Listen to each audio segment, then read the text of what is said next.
All right, guys. Testing 1, 2, 3. Here we go.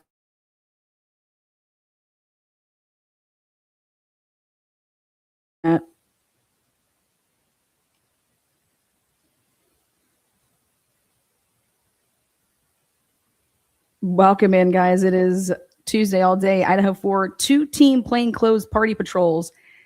Moscow Police Department grants. You guys can hear. That's all I care about. And hopefully you guys can see. All right, welcome. Dear Lord. Whoa. This is going to be a good one.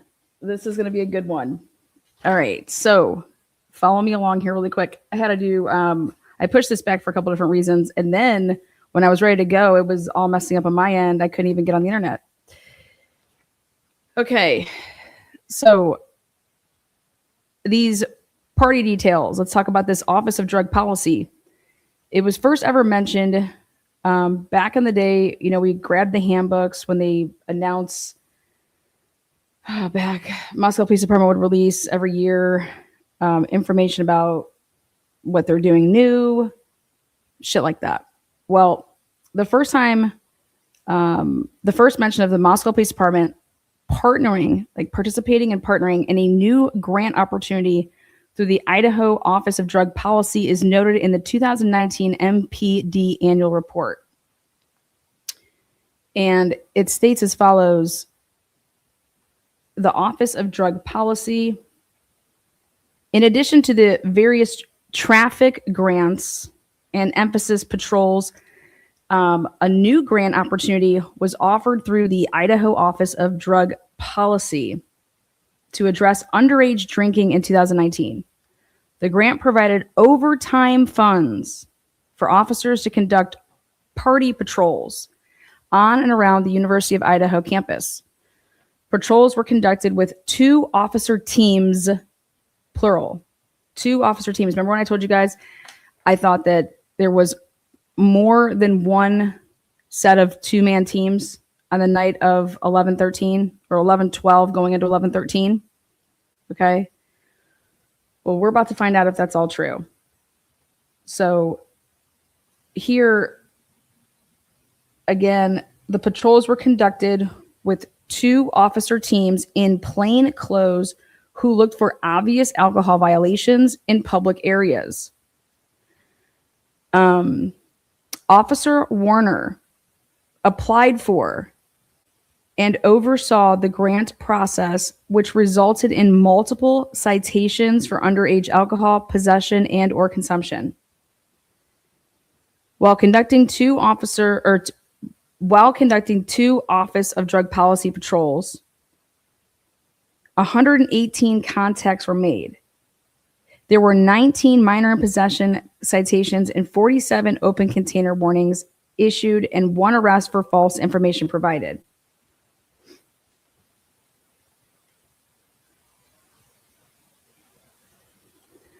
The adopted 2019 budget for the city of Moscow does not include any grant from ODP to MPD. Put this back out again. However, the comprehensive annual fiscal reports for Moscow ending in 9/30/2019 does mention and describe the grant from ODP. The Department of Health and Human Services funds the Idaho Office of Drug Policy through the Partnership for Successful Law Enforcement Grant Funding Program.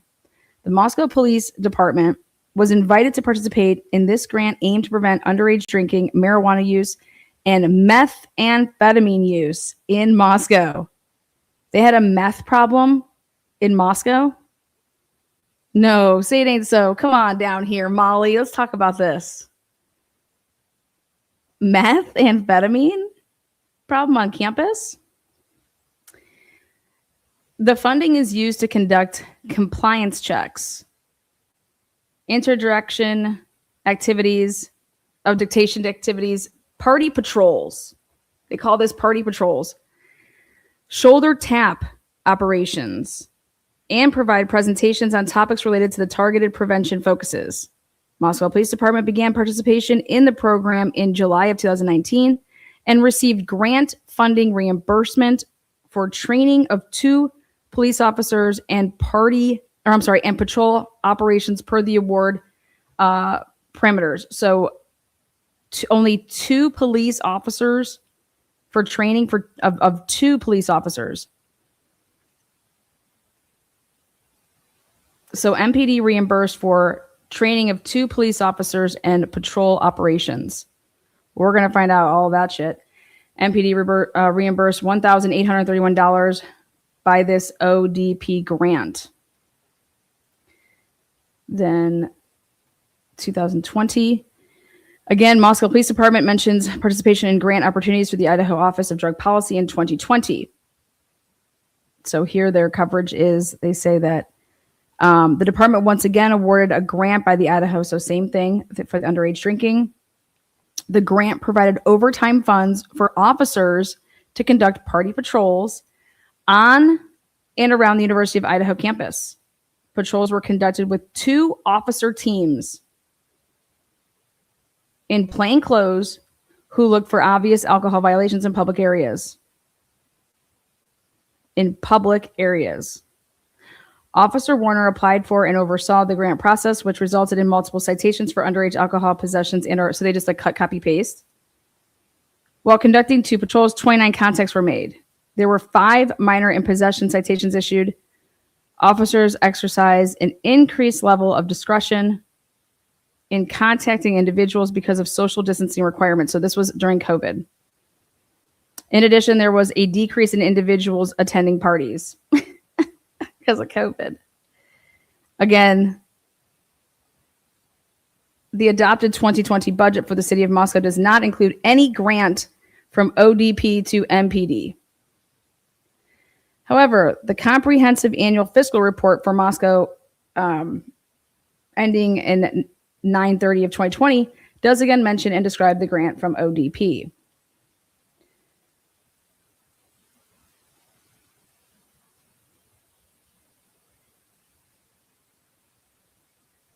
And this year was $2,143. How is it more money during COVID than it was the year before when it was only $1,800 and some dollars?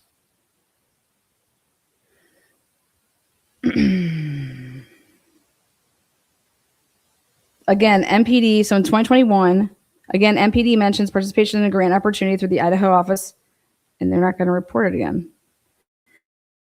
The department was again awarded a grant, so they talk about this again, this 2 officer teams. Officer Warner applied and oversaw the grant process, which resulted in multiple citations, and this one was while conducting 2 patrols. 2 patrols? What? 113 contacts were made. There were 46 minor in possession citations issued. There is no way that just 2 people, so 2 people, they're staying together while conducting 2 patrols. So you went out there twice? Wait, what? 113 contacts were made. So back before when they issued 5, it started where there were 5 minor possession citations issued in 2020, and 108 contacts were made. There were 19 minor possession citations and 47 open container warnings. And then here they up it to, they got 46 minor possession citations were issued. Again, the adoption 2021 budget for the city of Moscow does not include any grant from ODP to MPD. However, the comprehensive annual fiscal report for Moscow ending in 9/30/2021 does again mention and describe the grant from ODP. And now it keeps going up. So here it states that in the fiscal year 2021, receiving reimbursement for police officer enforcement and patrol operations per the award parameters, $2,822.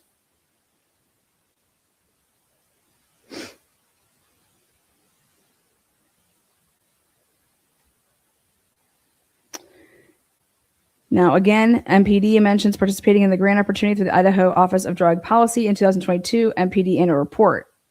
Office of Drug Policy grant. So here it is. This was the fourth year the police department has benefited from the Idaho Office of Drug Policy grant to address underage drinking.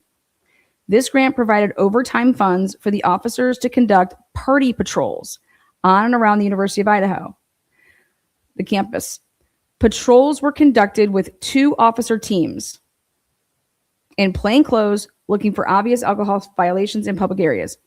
While conducting patrols, 32 contacts were made and 10 citations for minor in possession were issued. 9 other violations, including possession of marijuana, possession of drug paraphernalia, frequenting, and theft, were addressed. Wait a second.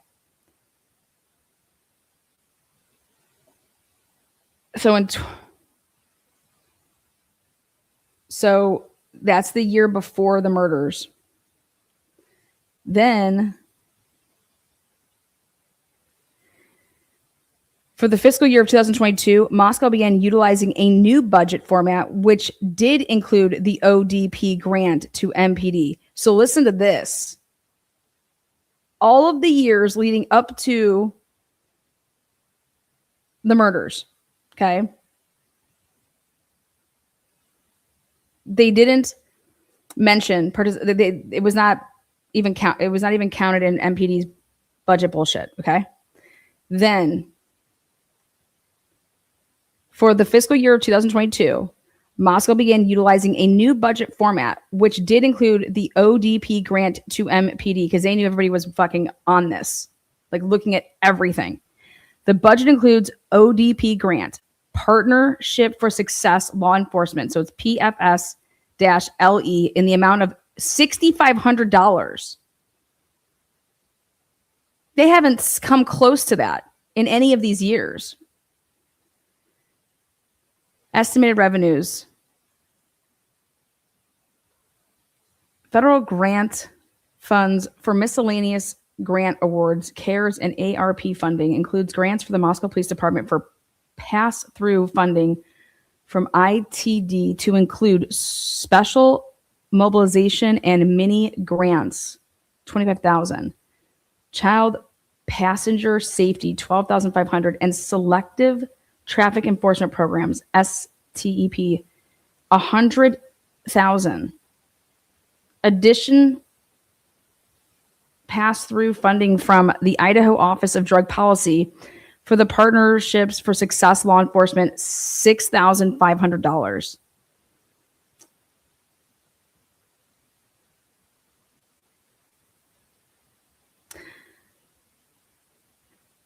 Appropriations, police operations, personnel services. So here at the bottom, it goes through, it says federal grant for ITD, special emphasis patrols, other special overtime events, Moscow School District, Finals Fest, concerts, etc.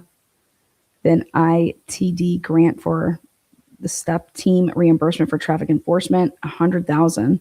And then here it is, your Partnership for Success grant, Office of Drug Policy, $6,500.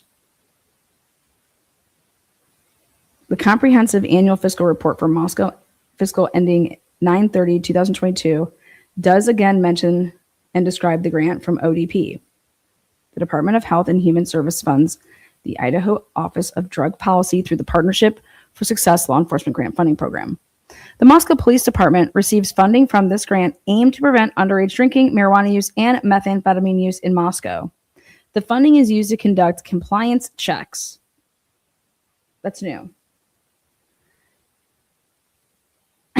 Party patrols, shoulder tap operations,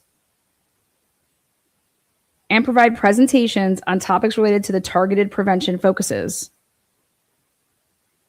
MPD began participation in the program in July of 2019, and in fiscal year 2022, the MPD received reimbursement for police officer enforcement and patrol operations per the award parameters, $2,229.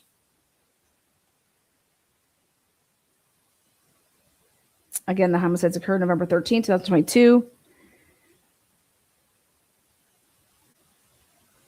Again, MPD mentions participation in grant opportunities through the Idaho Office of Drug Policy in 2023 MPD annual report, but with very different wording than the years before. Office Drug Policy Grant.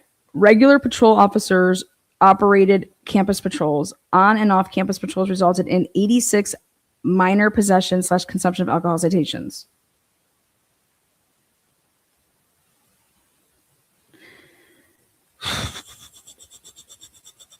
Very interesting how MPD completely reworded a description of the ODP grant. No mention of officers conducting patrols in plain clothes. They even now state regular patrol officers.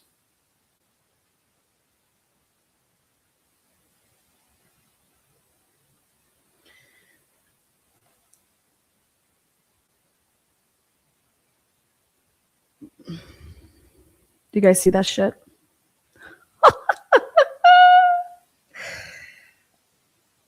What the fuck?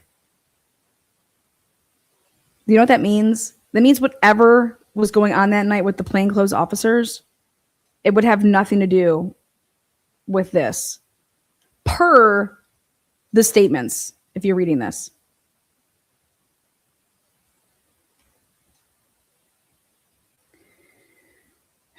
For your fiscal year of 2023, Moscow's new budget format again included the ODP grant to MPD. Office Drug Policy Grant. Regular patrol officers operated campus patrols. On and off campus patrols resulted in 86 minor possession and consumption of alcohol citations.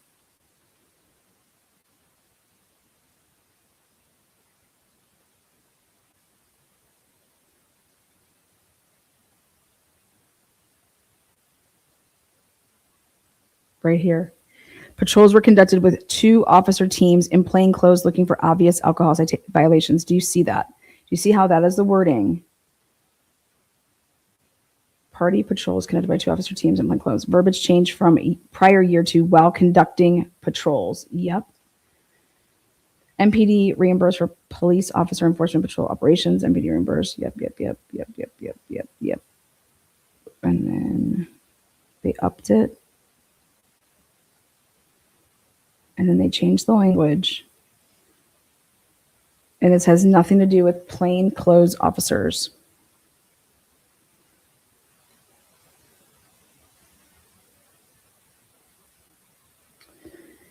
Federal grant funds for miscellaneous grant awards. Police grant revenue for pass-through. Okay. Through funding from the Idaho Policy Drug for Partnership Success. Okay. 6,700. Overtime special events. 11,199, 16,136, 140,000. Officer salary. Officers work special events on an overtime basis. The events they work are reimbursed through fees charged to the organizer at a set rate of $70 per hour, except for Idaho Transportation Department. That's ITD. Special emphasis patrol overtime, which pays salary and partial benefits for the officer or officers assigned. This line item has a matching revenue account where funds are reimbursed. So here they upped it from 65 to 67 now.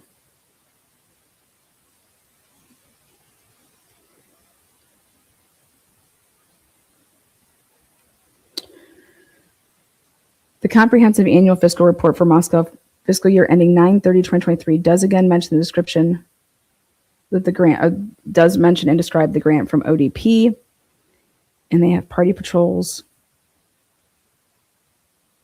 The funding is used to conduct compliance checks, party patrols, shoulder tap. Nothing about plain clothes.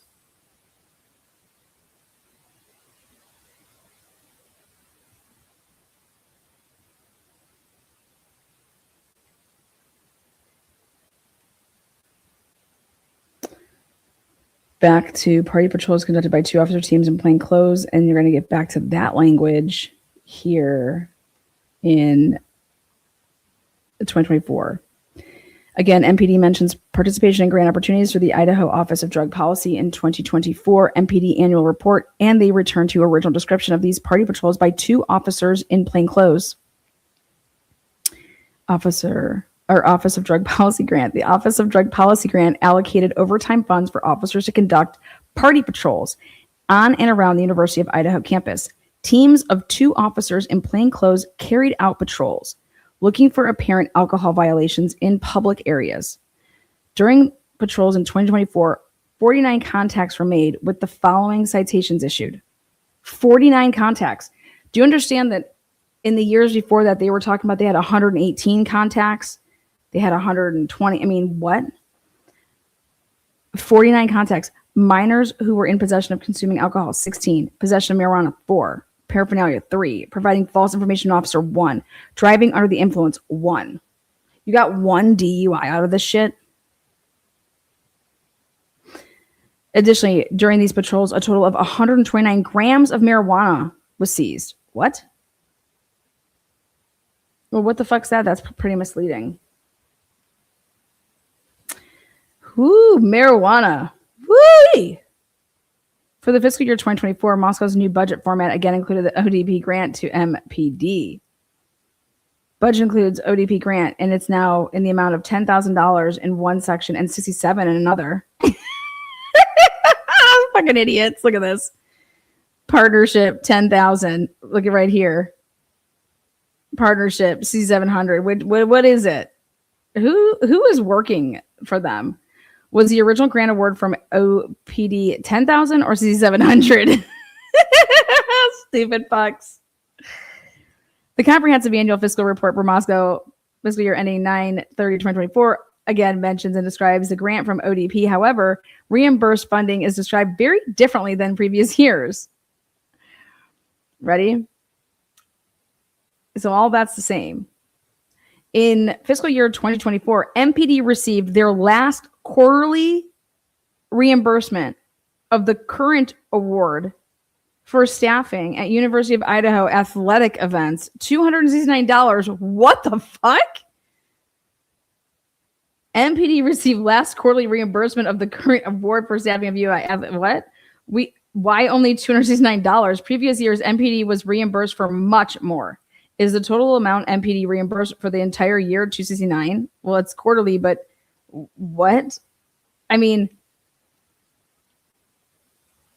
again, MPD in 2025 here. Again, MPD mentions participation in grant opportunities for the Idaho Office of Drug Policy in 2025 MPD annual report, and they maintain the original description of these party patrols by 2 officers in plain clothing.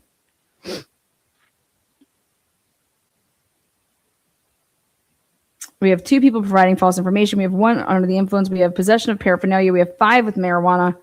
Minor possession or consumption of alcohol, 2nd or more misdemeanor. Minor possession of consuming alcohol, infraction 28. And we had 90 contacts.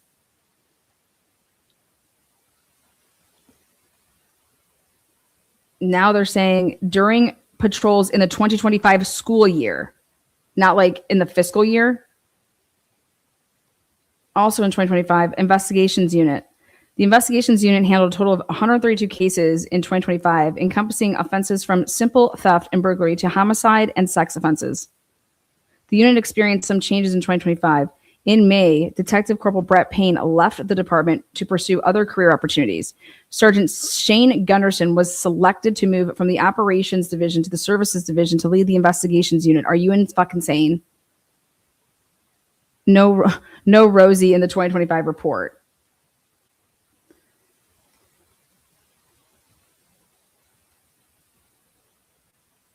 For fiscal year 2025, Moscow's new budget format again included the ODP grant to MPD. Budget includes ODP grant, Partnership for Success, in the amount of $6,000 in one section and $9,000 in another section. What a bunch of fucks. The comprehensive annual fiscal report for Moscow. So here's the 6,001, and then here's the 9,001. And then the U.S. Department of Health and Human Services. So they lay it all out. During the fiscal year of 2025, MPD received its final quarterly reimbursement for staffing associated with University of Idaho athletic events.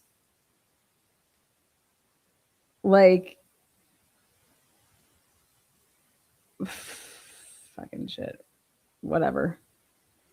We're going to go like this. We're going to go like this. We're going to go back up here.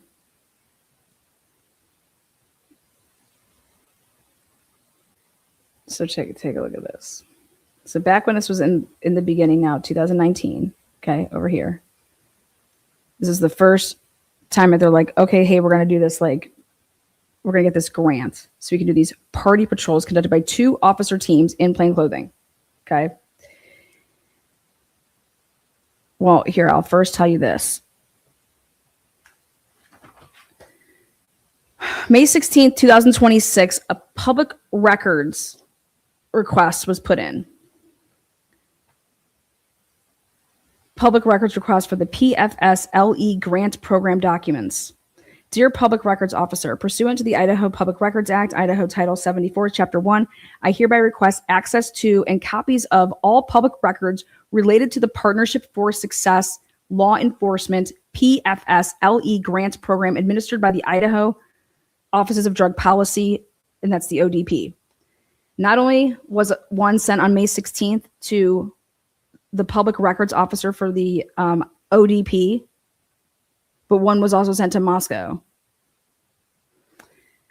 Records requested. Specifically, I request all documents associated with the PFSLE grant program, including but not limited to grant applications submitted to OPD by Moscow Police Department for the PFSLE grant program for the fiscal years of 2019, 2021, 22, 23, 24, and 25, including but not limited to the following information: organization and fiscal agent information, community needs assessment, name, role, and qualifications of each key staff involved in administering the proposed activities, detailed budget breakdown and budget justification for staff, mileage, and other budget categories for proposed activities and total funds requested. Notices of award issued to Moscow Police Department for all years above, including all terms and conditions of funding contained within the grant agreement. Grant agreements executed between ODP and Moscow Police Department for all years above. Quarterly grant activity reports submitted by Moscow Police Department, including all reported data on activity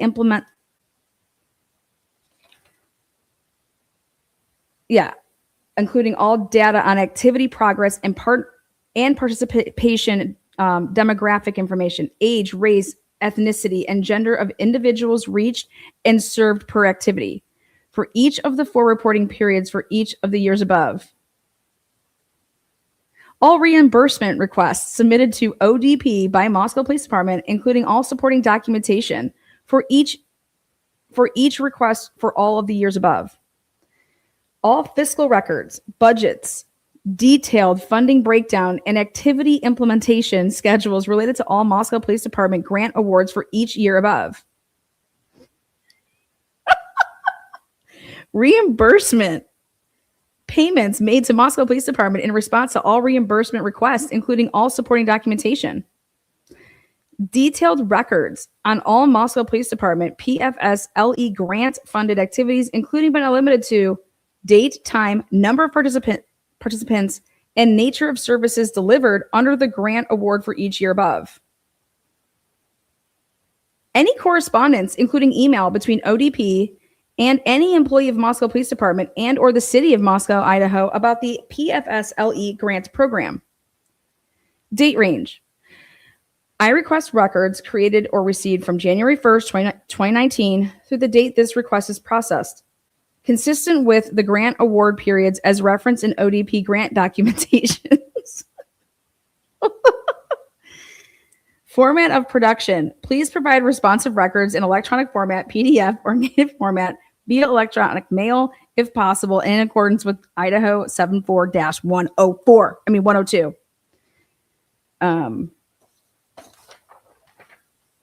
Okay. What were those 2 officers doing? We're about to find out. Okay, let's go back to 2020.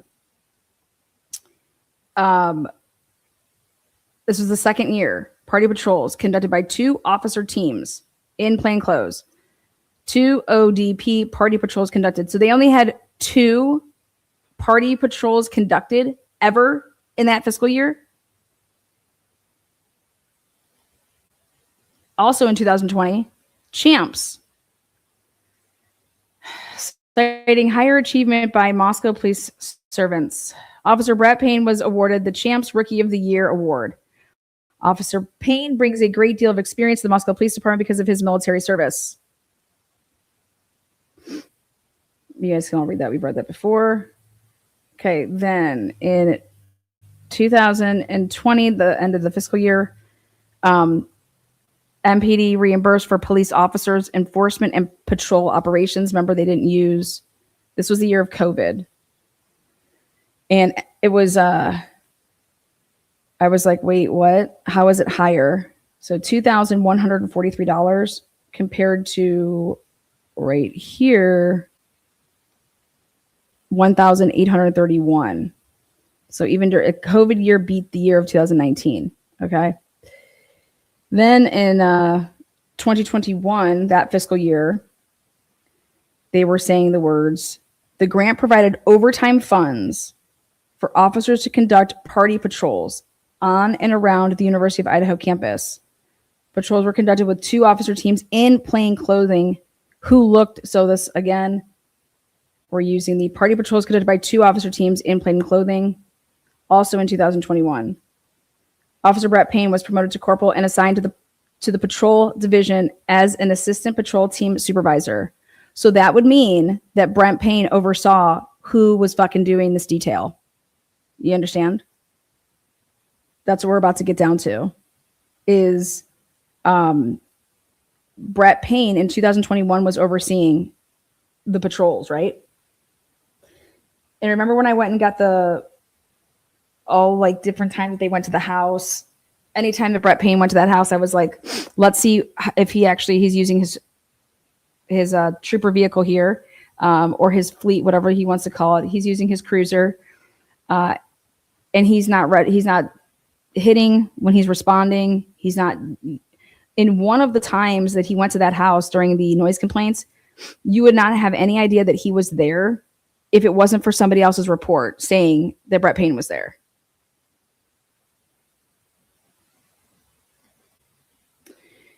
Now, Corporal Payne started with the Moscow Police Department in 2018 after spending 8 years in the United States Army as a military police officer. Corporal Payne is a field training officer and unmanned aerial system drone program coordinator.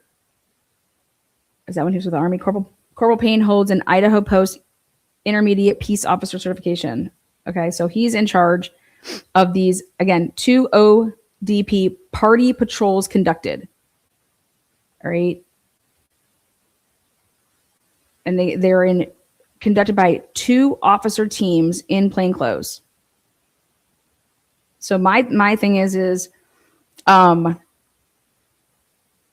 just 2-man teams, but it doesn't mean that there couldn't have been more than one team that night. Make sense? So we're about to get down to the nitty gritty here. Now in 2021, they get reimbursed here $2,822. And what's interesting is they're claiming that they only did 2. Okay. If you did 2 ODP party patrols conducted, you did 2 of them. I want to know what the hell you mean by that. Because, again, we're talking about $2,800 that was reimbursed, okay? So for police officer reimbursement, for police officer enforcement, and patrol operations per the award parameters. Like, I just don't know if whoever's writing this up is just an idiot, but almost $3,000. And so let's do some simple math here, okay? Let's just do simple math. If you just have one team of 2 people, 2 times, and let's say you did it in 8 hours, like you did, I don't know,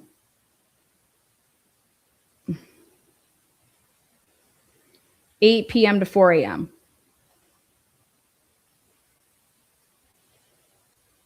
And so they're getting paid, what, $70 an hour? Is that what I hear? So, I mean, just do the math. How the fuck are y'all getting to $3,000? Okay. I'm going to tell you how you get to $3,000. It's not just one team of 2 people. Okay. It's not just one team of 2 people. That's how you can get up to $3,000. Or you're fucking lying your asses off. Okay. But let me also understand this concept.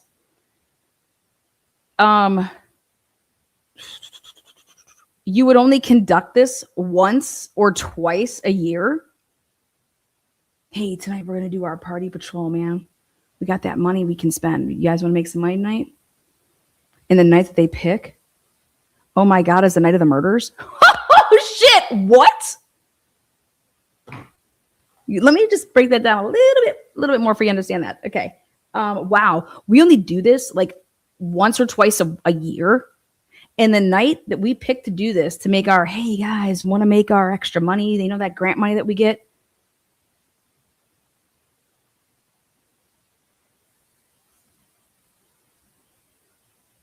On the night of the murders. The night that they were utilizing to make this federal, like they're getting this this grant money, and hey, this is the night. I mean, how out, like, when was it decided that this was going to be the night that they were going to use this money? When was it put on the calendar that, hey, you're working this overtime, okay? And then you want to talk about coincidences? Let's talk about it.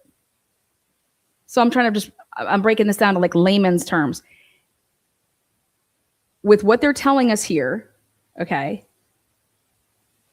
Hey, so what they're basically saying here, take a look at this. In 2021, for the fiscal year, okay? They had, it's broken down here, 2 ODP party patrols were conducted. How do we know that? Because that's what they write. They say, first of all, they say the Officer Warner applied for and oversaw the grant process, which is going to be so fucking interesting. You know who Officer Warner is, right? He watched the front door. Okay. He was one of the first responding officers at the scene, right? Okay. Awesome. So he's in charge of this, but why would he be in charge of it and not Payne? We're going to get into all that. So while conducting 2 patrols, we're going to get the definition of that. How I see 2 patrols is 2 different shifts. Well, but could it be multiple people that are working? Maybe they just say, yeah, I mean, we had 3 teams out there of 2 people. So that was like one call out, but there were 6 people on one of the nights that they did this. But that would be like one patrol. Like that's how I would think of it. Or are they saying, hey, 2 patrol means that it happened 2 times with only 2 officers? Because each patrol is only considered a team of 2. So we're going to get all of this answered, okay? We also thought to ourselves always, like we had all these questions, which were, how did the scheduling work with this? Why were those guys scheduled? Who scheduled them? What was this plain clothes? What is all this shit, right? Well, let's just get down to the nitty gritty, and this should be something that literally this FOIA could be filled like this. You want to know why? Because Ann Taylor should have already done this. This FOIA should be able to be filled like this, because during the trial of Brian Kohlberger, this should have already been completely asked for, just like this. And if it wasn't, then how are you able to understand what the hell plain clothes officers were doing? And when people and students are talking about it on campus, that they see these fake cops and shit like that. I didn't know that you guys, how am I supposed to know that you guys are cops? And that's a great answer, because they wouldn't. How do I know that you're a real cop, motherfucker? Fuck you. They're just going to fucking, tell me, hey, stop. Go fuck yourself. Show me a badge.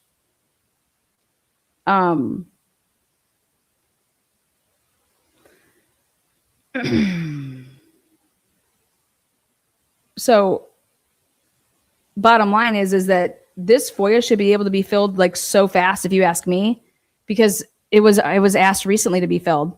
Maybe the newer years, okay?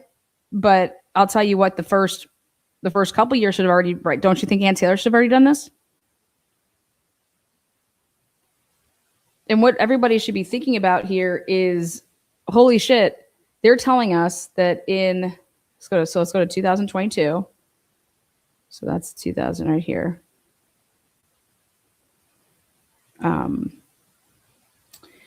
So in 2022, which would be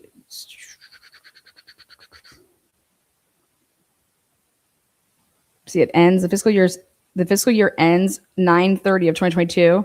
So you have to then go right here to, because it goes October 1st of 2022 to September 30th, 2023.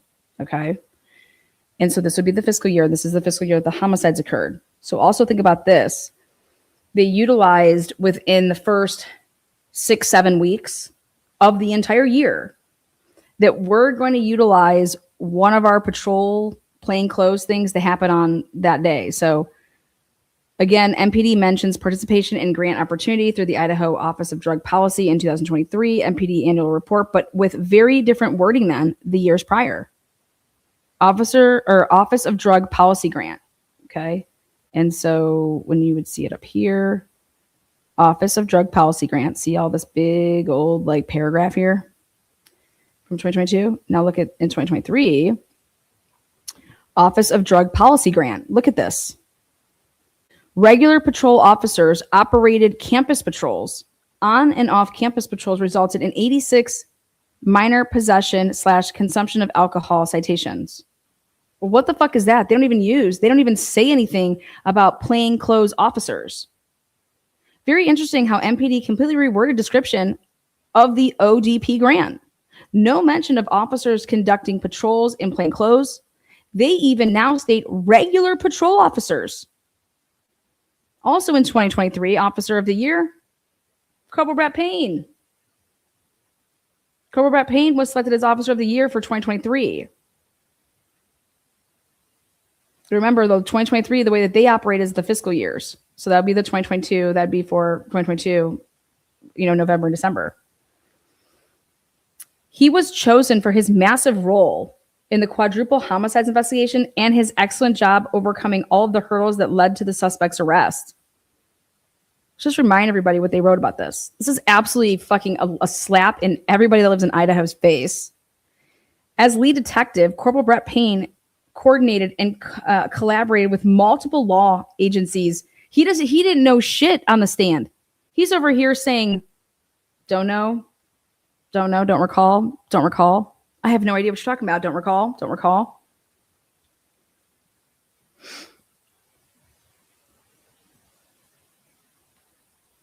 Don't recall, don't know. Corporal Brett Payne utilized his military background to direct the command center. Hold on one second. I gotta have some fun with that. Hold on one second. Please hold on.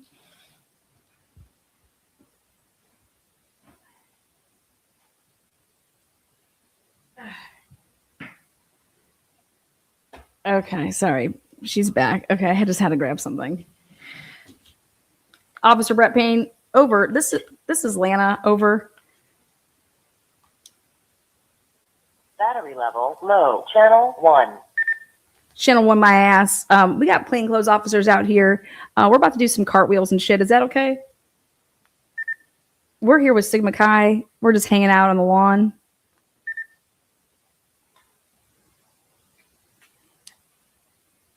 Battery level medium. Channel 1. Brett Payne. Look like a little patrolman. Here you go. Here's some quality standard Motorola. They can go 2 miles. Okay. That's how you need to commit some crimes and shit. You got to get your hands on these Motorola's. Okay. You think I'm going to go commit crimes with cell phones? Fuck no. Right here. Do you see that fucker? Mm-hmm. Yep. It looks like he's got some drugs on him. Mm-hmm. Let's tackle him.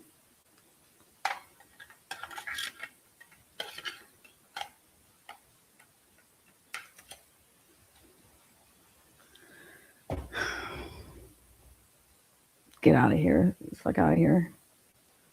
Okay. So Brett Payne, awesome. Woo!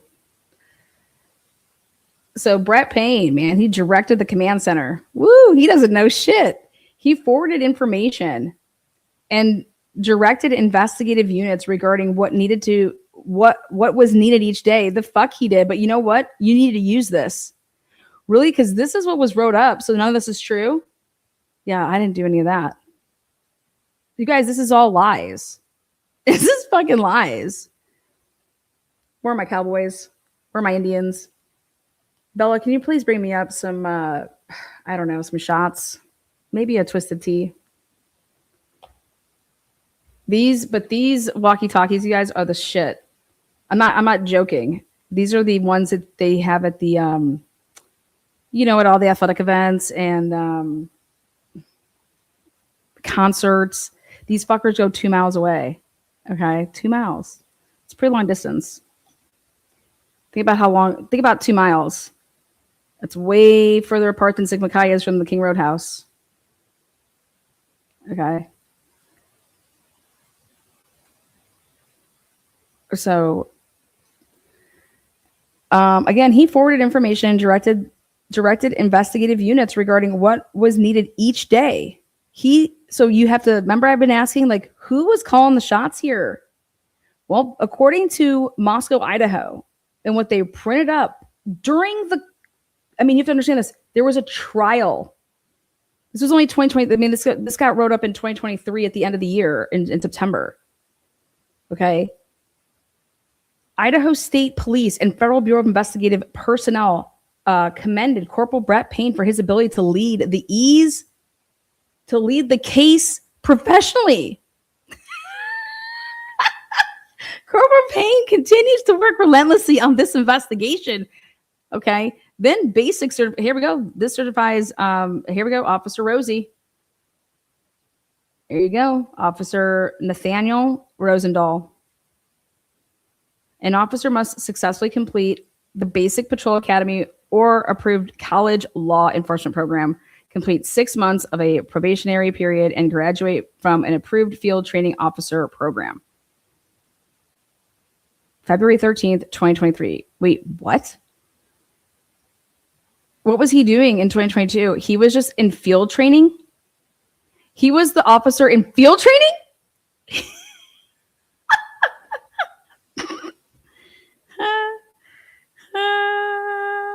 What does this say?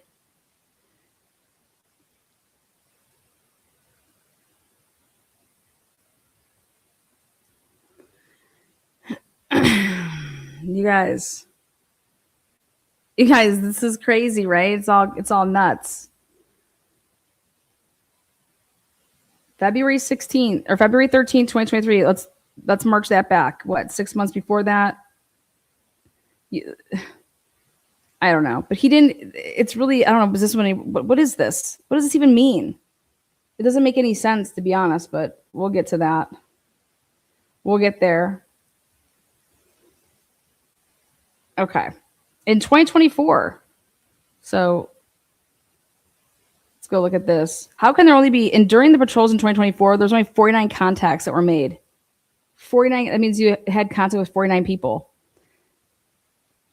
Let's go back to right here, the year of the homicides, right? And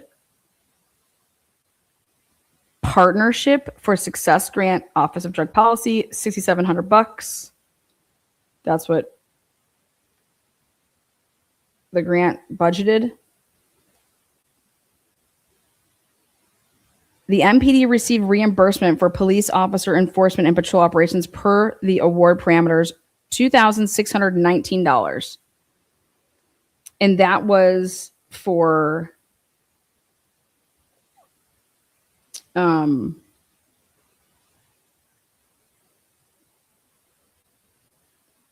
what? Well, we're about to find out. I think it's absolutely asinine to think that, okay, you're budgeted. So like, if your budget's $6,700, does that mean that you had a grant that was approved for $6,700, but you only used whatever, $2,800 of it. Like, why aren't you using any more? I'm just curious. You guys don't want to make any money? I mean, all I hear about is how underpaid Idaho police are. Okay, we can't get anybody. Well, I don't know, work. Fuck shit, look at these opportunities. Wild shit here. But they had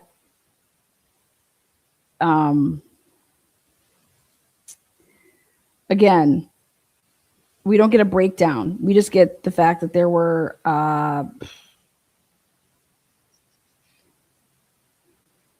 there's no breakdown. Like here we get the breakdown of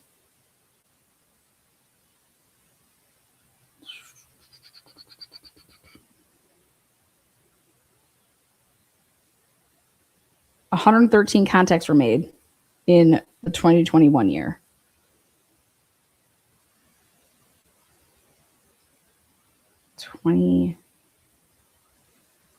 32 contacts. Look at this. 32 contacts were made in the 2022 year, the year before the homicides. So you go from 119, or I'm sorry, 113 to 32.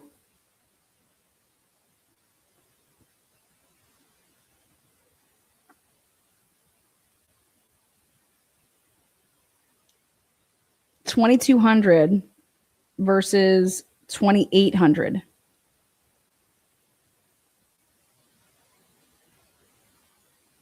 The other thing that doesn't make sense to me is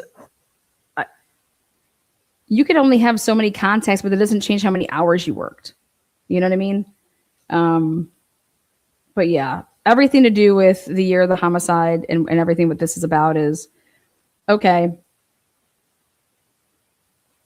It says regular patrol officers operated campus patrols.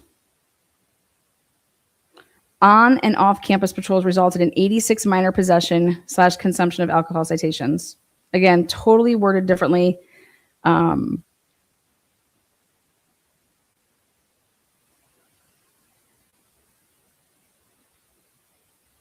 Jeez.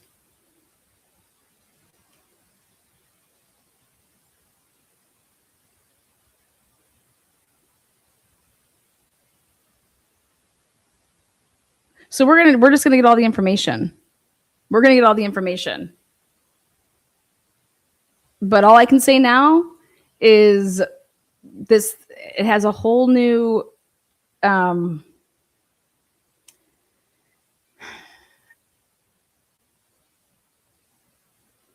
let's go back up here. Okay. New patrol officers. During 2022, 6 new patrol officers were hired to fill vacant positions. 2 were lateral police officers from other states and were not required to attend the Idaho piece. And I believe that was Rosie. Officer Nathan Rosendahl. Officer Rosendahl grew up in Moscow, where he attended, and New St. Andrew College. Okay. He moved to, Washington, and eventually went to work for the Bellingham Police Department. Where worked patrol and was a member. I mean, do these people ever do they read any of this shit? Like, they don't know how to write, man. This is if I just had to say this like this, it'd be like, where worked patrol and was a member of the SWAT team. Officer Rosendahl moved back to Moscow to be closer to his family. Then we have Branson Sturck. Then we have, let's see. In the detectives unit, remember Detective Sergeant John Lawrence why wasn't he in charge of it? Because he was retiring. And so then I can guess is that it was already set in stone that he was retiring. So we're not going to put you on this case because you're retiring in the middle of December. So that's why he didn't, which makes sense. Okay. So the detectives unit was comprised of Detective Sergeant Lawrence, General Detective Danny Vargas, and forensic detectives Lawrence Mowry and Eric Kajonas or whatever. Due to staffing issues, we were unable to fill the second general detective position, and that position was left vacant this year. Upon Detective Sergeant Lawrence's retirement, Corporal Brett Payne was transferred to the role of Detective Corporal as part of the restructuring of the services division. Detective Corporal Brett Payne is now tasked with the day-to-day management and supervision of the detective unit and reports directly to the administrative sergeant. The administrative sergeant, so that person at WSU at the time of the crime was Curtis Whitman.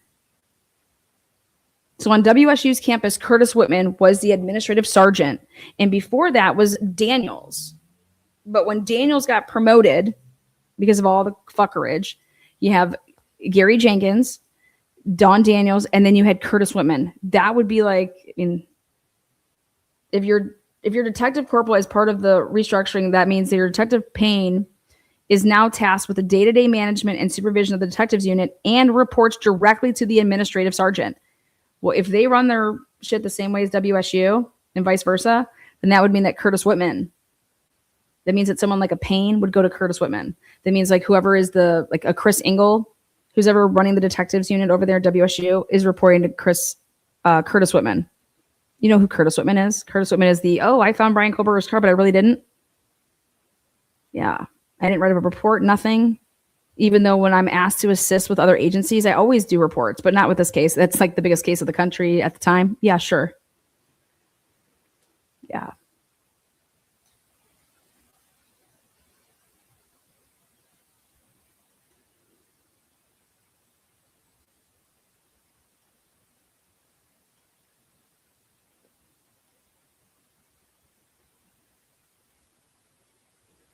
Now the drone program which was new.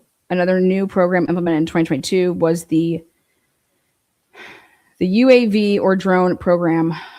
The driving force behind researching and implementing the UAV program came from a series of calls where large areas needed to be searched in an effort to locate vulnerable individuals. 2 of these cases did not have favorable outcomes. The manpower and resources needed to search for these subjects was tremendous and very time-consuming, especially at night.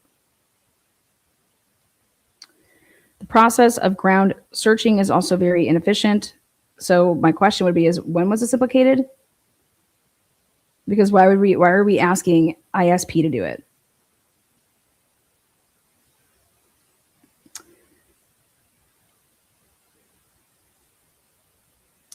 This program is supervised by Corporal Brett Payne. Why didn't they have any drones going up in the area when they were doing any of these, what do you call it, trial runs and all this bullshit? Why didn't they put a drone up?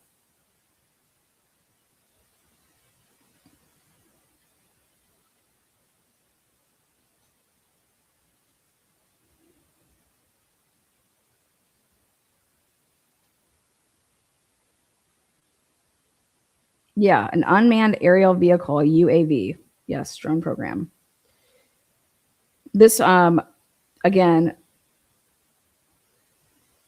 as the department began to research the capabilities of UAVs, it became clear that implementing a UAV program would greatly improve our ability to efficiently search large areas quickly. Look at this. It's all military shit. Pain. Searching at night for individuals is also very... What do you guys need to find? I mean, I'm sorry, but in Moscow, they're searching for people. Who goes missing in Moscow? Like, I thought nothing happens in Moscow. What the fuck are these people talking about? You know, it's like you guys are drone. You're putting them up in the air. But I thought Moscow was a very safe place. I'm really confused. But hey, this program, though, there's a live feed capability. Will assist in special operations such as SWAT team deployments, high-risk calls. You guys, is this because they were like, we need to be prepared for like mass shootings on college campuses? Is this what this was supposed to be about? Because I'm trying to like understand if they were like, well, we're behind the times, like people are doing this on college campuses now. But I don't understand how. So this program is supervised by Corporal Brett Payne, and there's a live feed capability will assist in special operations such as SWAT team deployments, high risk calls. Again, Corporal Brett Payne is in charge. The program is certified through the Federal Aviation Administration, and 4 officers have obtained or are obtaining their UAV operator pilot license. Okay.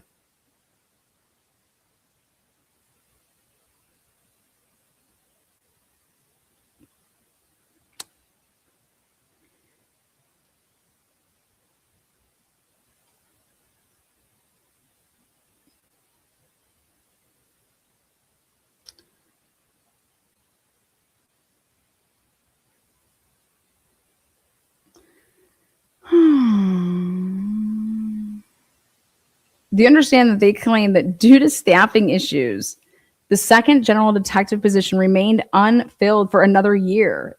How the fuck could they not fill that during the course of this investigation? Like, what?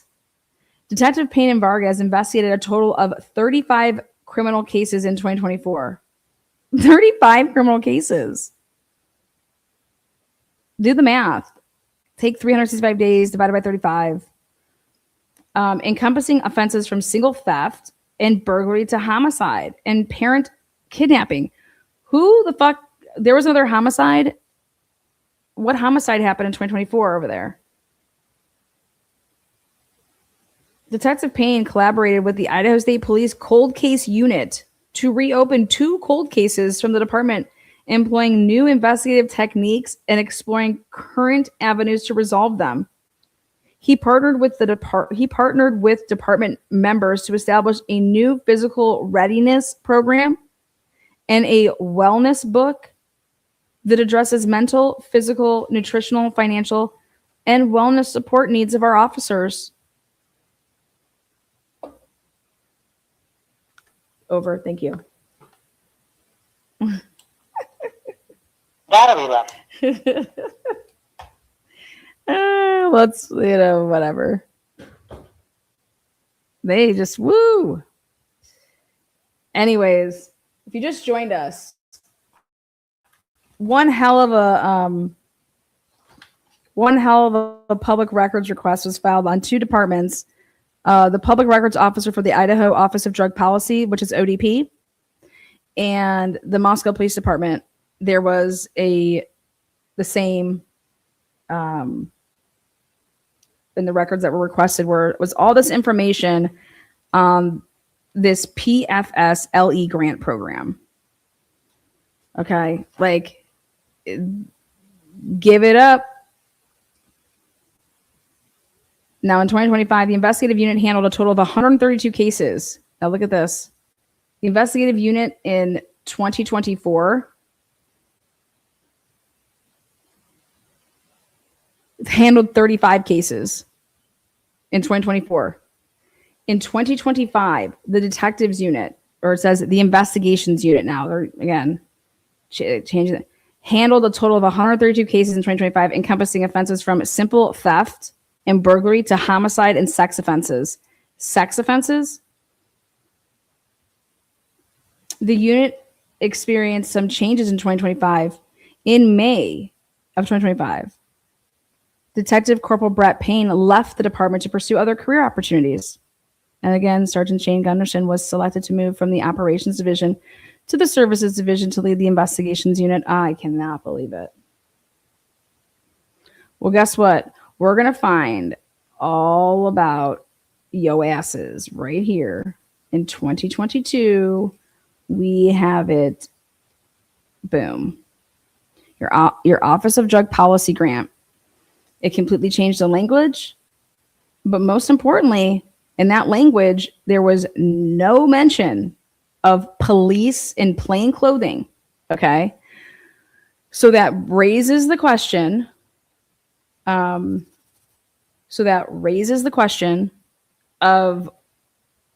this plain clothing operation.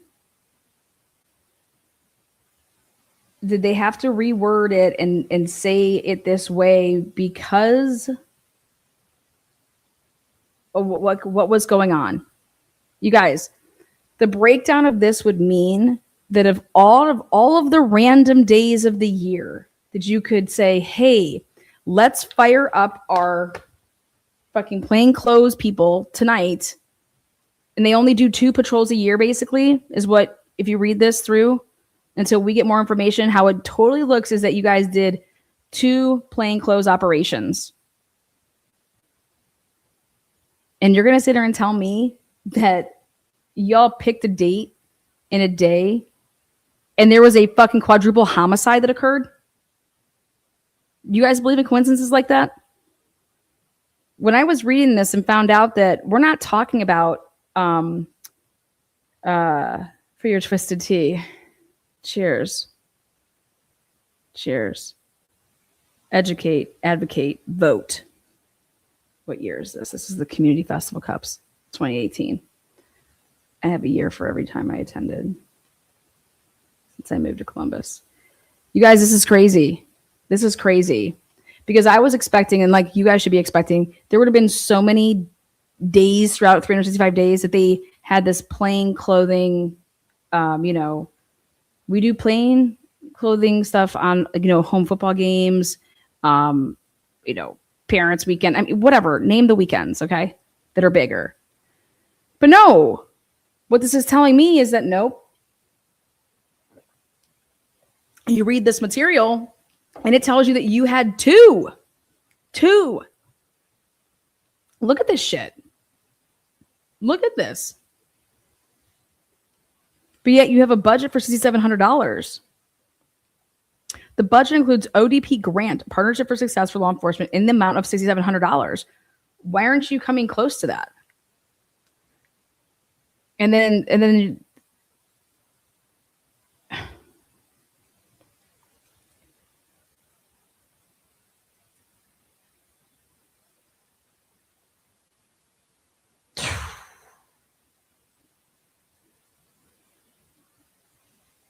I want to know, out of the 86 minor in possession / consumption of alcohol citations, how many of those were dropped?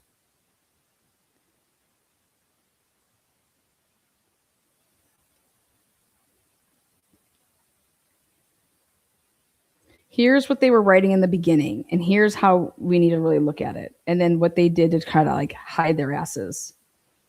So this was the inception year, 2019. Okay. This is the first mention of Moscow Police Department participating in a new grant opportunity through the Idaho Office of Drug Policy. And it is noted right here, Office of Drug Policy. In addition to the various traffic grants and emphasis patrols, a new grant opportunity was offered through the Idaho Office of Drug Policy to address underage drinking in 2019. The grant provided overtime funds for officers to conduct party patrols on and around the University of Idaho campus. Patrols were conducted with 2 officer teams in plain clothes who looked for obvious alcohol violations in public areas. Officer Warner applied for and oversaw the grant process, which resulted in multiple citations for underage alcohol possession and or consumption. While conducting 2, see how it says 2 Office of Drug Policy patrols. See how it's so specific? Is it's listing how many they did that year. They did 2 of them. And so they did 2 of them. They did 2 Officer of Drug Policy patrols. That means 2 shifts. 2. Motherfucking 2. Okay. Now, they have to say in teams of 2. You don't like spread out. You don't like separate. Okay. So think about this. While conducting just 2 of these, 2 officers in a team, they were able to contact 118 people. 118 contacts were made. There were 19 minor in possession citations, 47 open container warnings, and 1 arrest for false information provided. So basically out of the 118 contacts, half of the time something's happening, whether it's a warning or a minor in possession citation. But like what's happening with the other times? If I'm making contact 118 times, I determined that like they're just fine. You know what I mean? But pay attention to so this was 2 ODP party patrols were conducted. And then it says the Department of Health and Human Services funds the Idaho Office of Drug Policy through the Partnership for Success Law Enforcement Grant Funding Program. So that's where you can find, like when you want to do the research to see, okay, the Department of Health and Human Services funds the Idaho Office of Drug Policy through the partnership. Okay. So the Moscow Police Department, MPD, was invited to participate in this grant aimed to prevent underage drinking. And it says the funding is used to conduct compliance checks, interdiction activities, party patrols, shoulder tap operations, and provide presentations on topics related to the targeted prevention focuses. MPD began participating in the program in July of 2019 and received grant funding reimbursement for training of 2 police officers and patrol operations per the award parameters, so $1,831. So here is proof then in 2019 that 2 officers, it was reimbursed for training of 2 police officers, that's it, and patrol operations per, so that means 2 officers conducted the 2 times this happened. And that's it. And that totals $1,831. That's what they were paid out of these funds for that. Like they don't get paid. Like it would be different on their paychecks. It has to be. It has to be when you're making your comment and where the funds are coming from to pay for that. It has to be listed like that. So what that tells me is that when you then go to, again, this is the 2019 year. This is the inception year. So we trained 2 people and they did 2 patrols, just 2 people. Okay. Then in 2020, that was the year of COVID. So that would be from October 2019 to September 30th of 2020. It's a COVID year. And then, so this is how they had it listed in their, it says the department was again awarded a grant by the Idaho to address underage drinking. The grant provided overtime funds for officers to conduct party patrols on and around the University of Idaho campus. Patrols were conducted with 2 officer teams in plain clothes who looked for obvious, Officer Warner replied and oversaw. While conducting 2 patrols again this year, again, just 2 patrols, 29 contacts were made. And they're saying that the reason it was so much fewer, they're trying to like give up why is because of the COVID individuals because of social distancing requirements. In addition, there was a decrease in individuals attending parties. So they still conducted their 2 patrols, but this time there was only 29 contacts that were made. Okay. But look at their reimbursement though was more money, $2,143. And what that means for me is it could just be how much money that they were paying per the hour or whatever for that. But if you look at the money, you got $1,831 for 2 officers, and that included training. And now here you got the 2 patrols. So then I want to come back to you guys and say, hey, listen, how the hell did we get it all the way up that they're spending, X amount of dollars, but at the end of the day, we're talking about 2 patrols. And so that means the year of the homicides, the fiscal year starts October 1st. That's when it ends. Like the end of September. And so October 1st actually starts the year off, not January 1st. So everything that happened with the homicides in 2022 are actually applied to the next year. Okay? So they would fall under like the 2023 information. But guys, that tells me that what are the fucking odds that holy shit, they could have picked any of these days to do this, and of the days that they picked, the night of the homicides resulted in the same plainclothes officers being on duty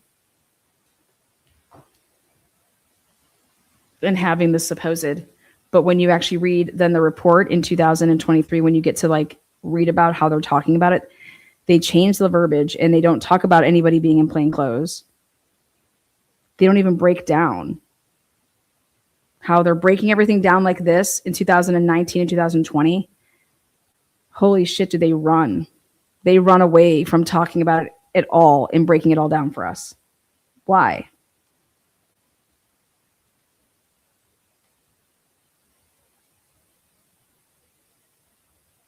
See, this is 2021. And again, it says, while conducting 2 patrols, now this is 113 contacts were made in 2021.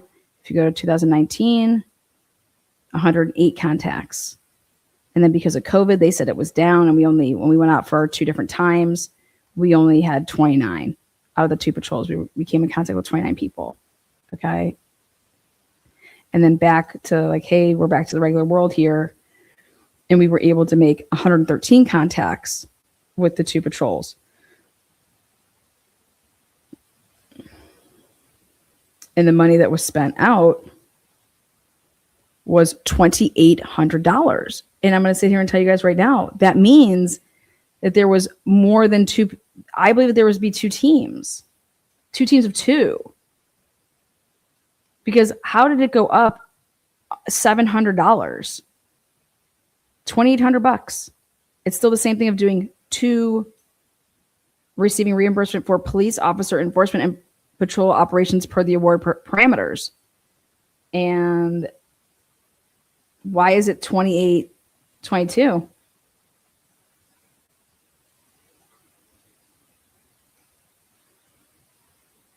When you're doing this, like while conducting 2 patrols, that's the same amount of time.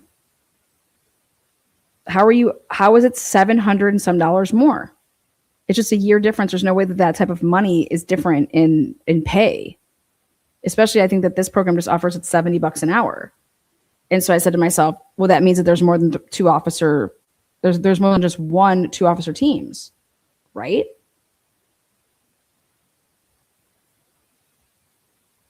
Because see how here before it's saying,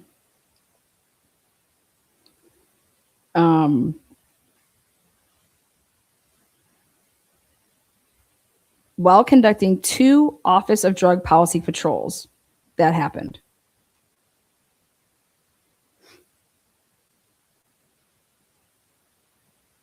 And it says, the funding is used to conduct compliance checks, do all this, blah, blah, blah. MPD began participation in the program in July 2019 and received grant funding reimbursement for training of 2 police officers and patrol operations per the award parameters. And so that was, again, $1,831. The next year is COVID year. Okay. So it was like, again, they still got $2,100 for the COVID year. And then the year after COVID, $2,800. I'm just rounding up. And I'm like, what the fuck? That's a $700 increase. Then we go to 2022, which again, this is not the fiscal year of 2022. Remember, that means it goes to September of 2021 or September of 2022, from October of 2021 to September of 2022. So this does not include the year of the homicides, but it says that while conducting patrols, it says that, see how they changed the wording now here, while conducting patrols. So you did this while you were on patrol. Like, wait, what? It gets rid of like the plain clothing. But it says that there's only 32 contacts were made. Okay. And how much money was given out? Well, now we're back down to 2229. So like that year right here, that $700 spike, I want to know what the fuck that's about. Okay. And then we go to the year of the homicides. Okay.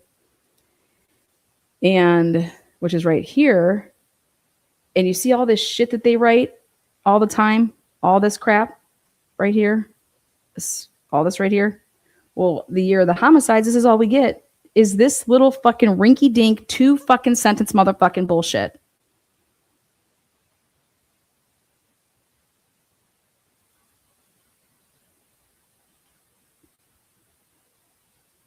They budgeted for $6,700. The Department of Health and Human Services funds here it is. The MPD received reimbursement for police officer enforcement and patrol operations per the award parameters. You see this completely different language? For police officer enforcement? What the fuck?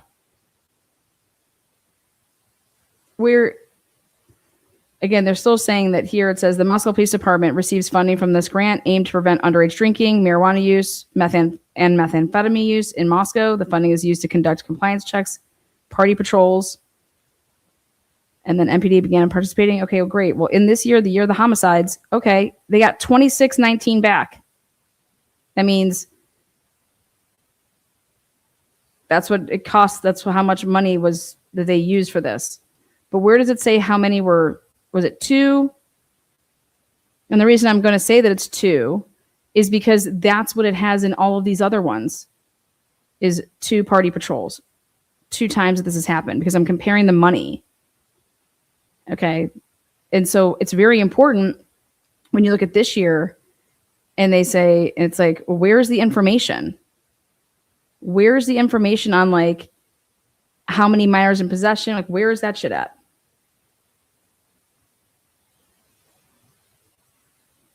Nope, we just go into 2024.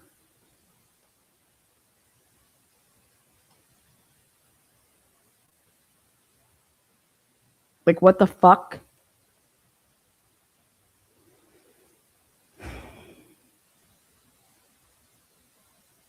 Do you see underneath the Office of Drug Policy the year before? It doesn't just have 2 sentences. It has all of this shit. All of this shit telling us that while conducting patrols, 32 contacts were made. While conducting patrols, plural, 32 contacts were made and 10 citations. Okay, awesome. At least we're getting, and then here's the money. The money was $2,200. Okay. And then the year of the homicides, we don't get anything. We don't have any breakdown. Where's the fucking breakdown?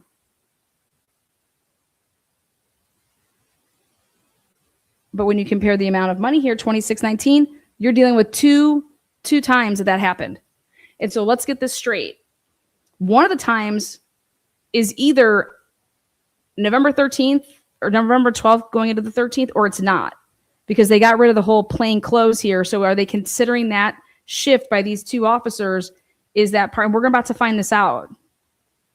But I'm saying that this should be the quickest FOIA return, because Ann Taylor should have already done this. And if she didn't, shame on her. This is crazy to me.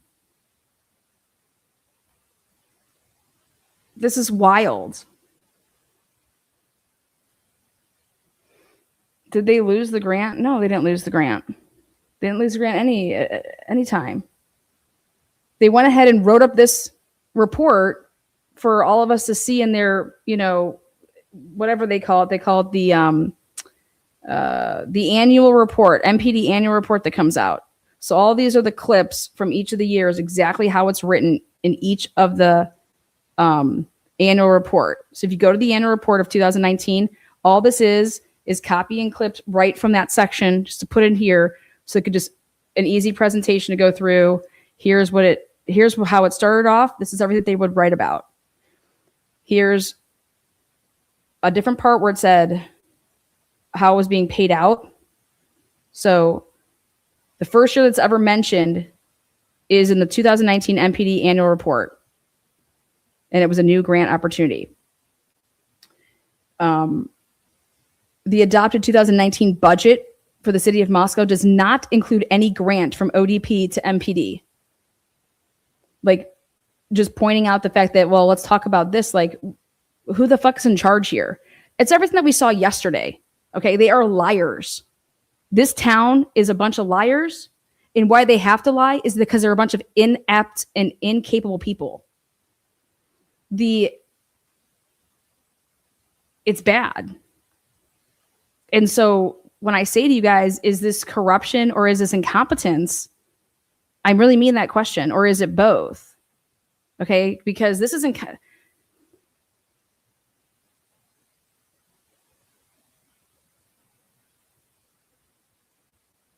the way that these people are handling their jobs, when you go and you hire somebody to do a job, it's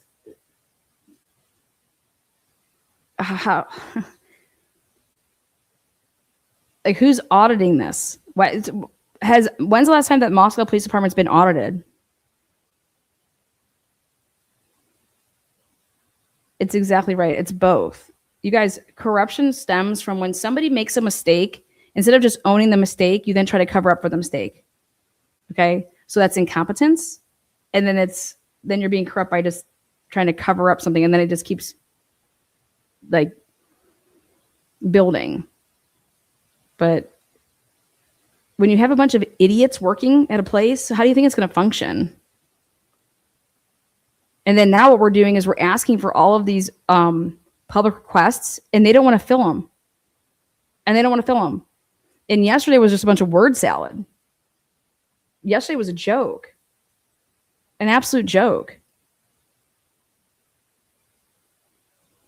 For Meghan Markle to sit in a room and to say that she doesn't know what she's even looking at, that's a lie. What are you talking about? It's a FOIA request.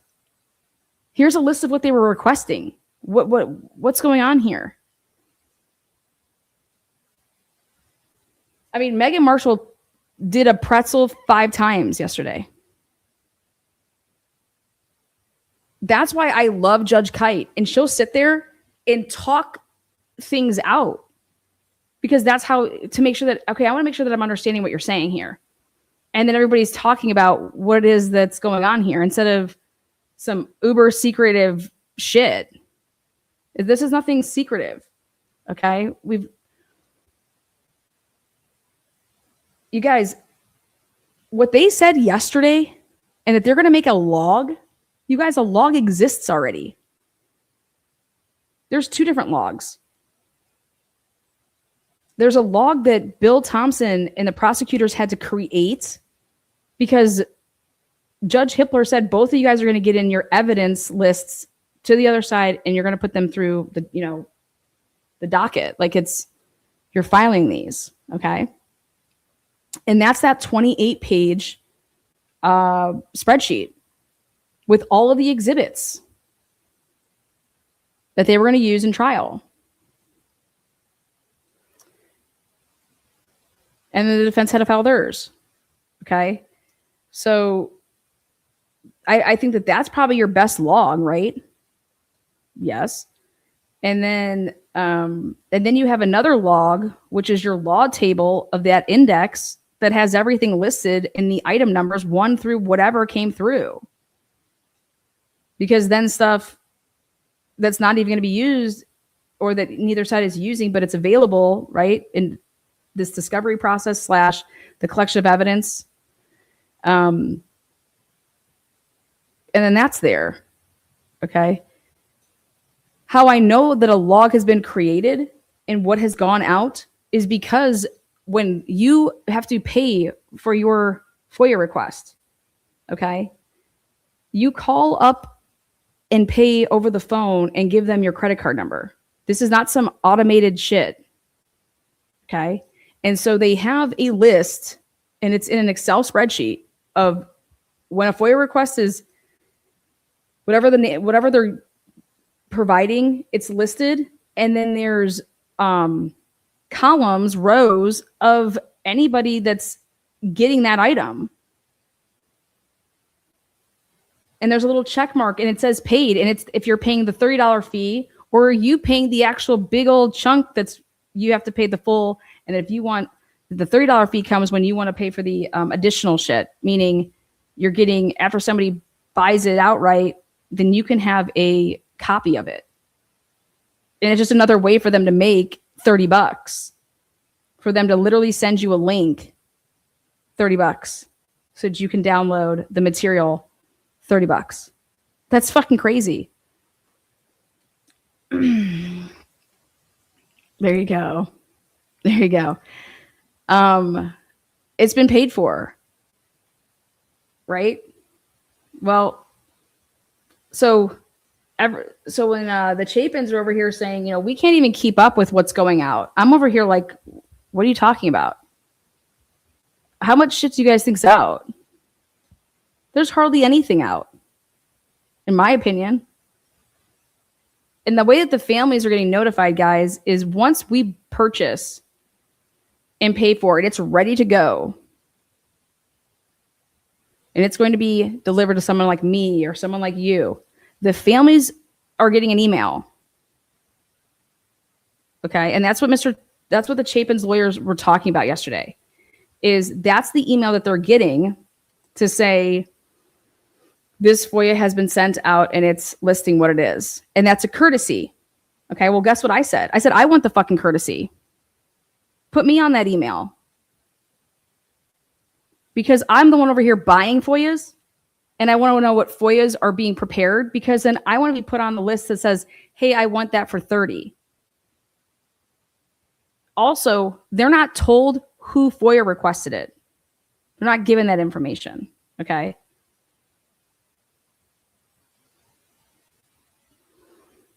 But for him to sit here and say that we need a list, well, you're a fucking lawyer and you've got all the emails of everything that's been out. I guess give it to your fucking paralegal and make a goddamn spreadsheet. If you want to know what the fuck's been put out on the internet or what's been passed out on FOIA requests. First of all, you guys, this may sound insensitive, but it's truly not. But why are we even sending those out? Why does the Chapin family need to know, or any family need to know, when Brett Payne's interview of Sweet Susie is going out?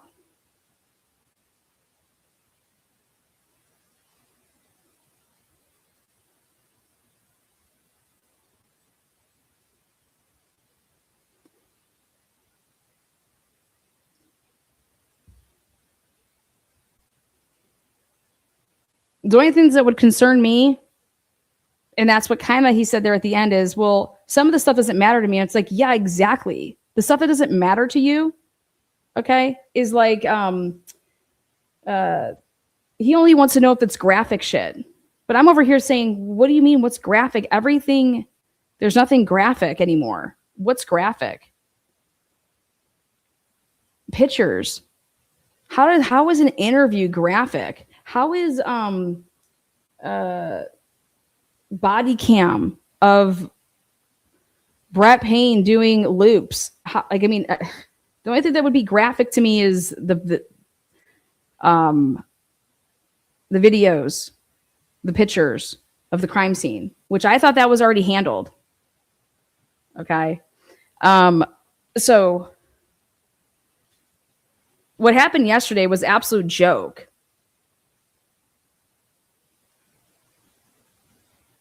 And I thought that what's her name did a great job, Kennedy. But to sit here and say, like, how would Iwu be prejudiced if this was just to be a couple weeks? That's what, yeah, a couple weeks. This now fucker isn't being heard for 3 months. A couple weeks. Because wait, now all of a sudden some word salad got tossed in there, and now we need logs? Logs of what? Logs of what?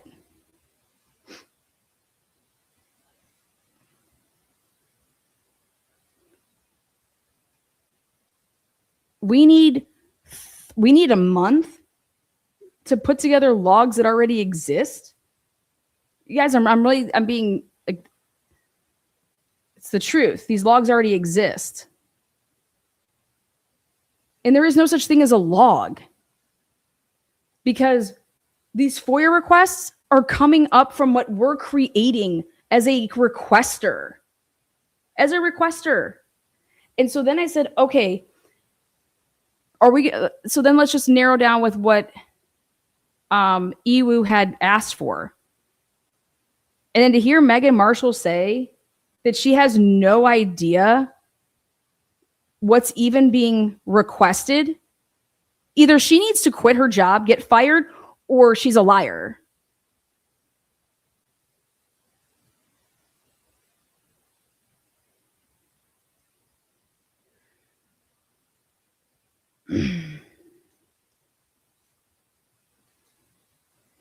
Megan Marshall saying, I was denying this continuation, but then I changed my mind, and I'm over here saying, what changed your mind? Because you knew that you didn't know the material yesterday when you were going to fucking deny it. And so here comes today and you still don't know the material. So what the fuck are you talking about? Like, what changed your mind? Like, they're just high off of their own supply of fucking Moscow fucking fumes. It is absolutely ridiculous. They don't make any sense. And to sit here and say, what would Iwu be prejudiced if this was just to be a short couple weeks?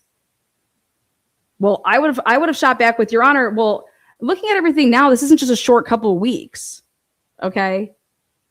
We were supposed to have a hearing today, May 18th, right? Whatever date it was yesterday. And now this isn't going to be heard until August? August.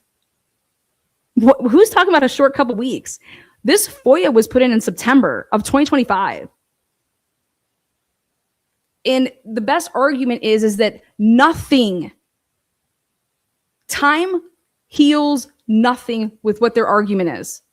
Because there's nothing that's going to come up between now and then that changes the fucking...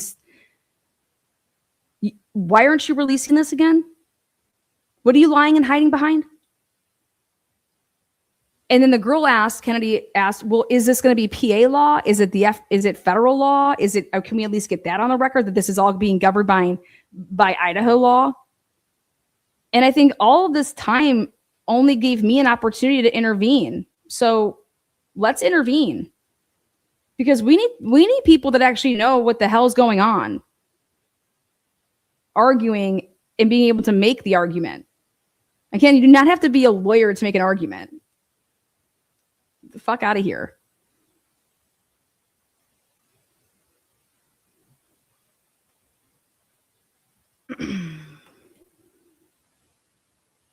I mean, does Iwu even know that the statute's changing? They have to know that. And so the delay here is because, I mean, they brought it up yesterday, which was, well, I don't even know if, like, with the new statute coming into play, is like what would happen. It's like, well, if this gets handled right now, that new statute isn't in place. So, but I'm over here saying that new statute has absolutely nothing to do with what Iwu is asking for.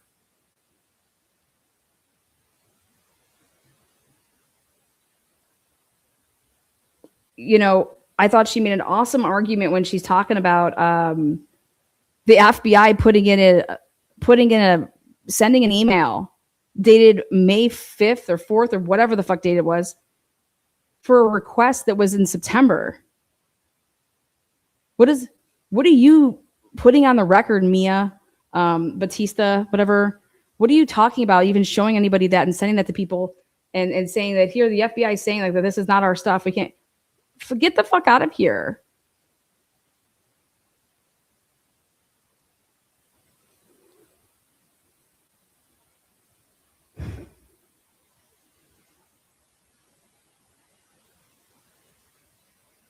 You want to know why I say get the fuck out of here? Because of what I just read to you guys right here. It's in your own fucking material. Brett Payne led this shit, was in charge of everybody. Can't have it both ways, so we're going to make you can't have it both ways.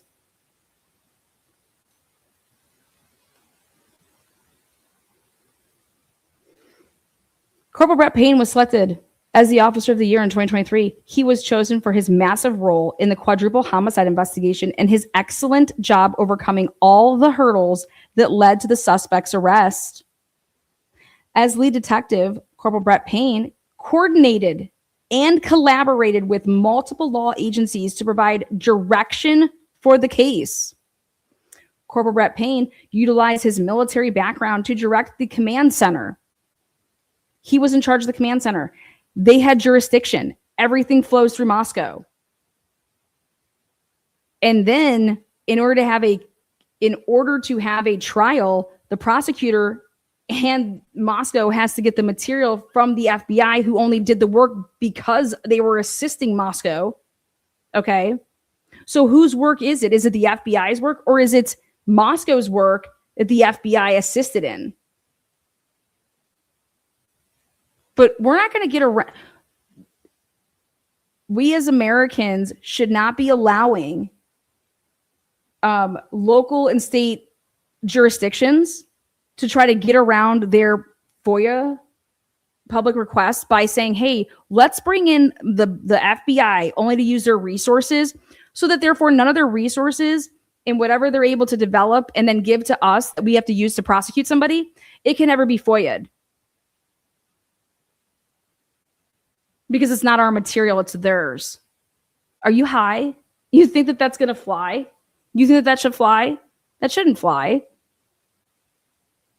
Whose material is it? How about this? Who gives a fuck whose material it is? Because the jurisdiction of where the case is in Moscow, and you turned it over.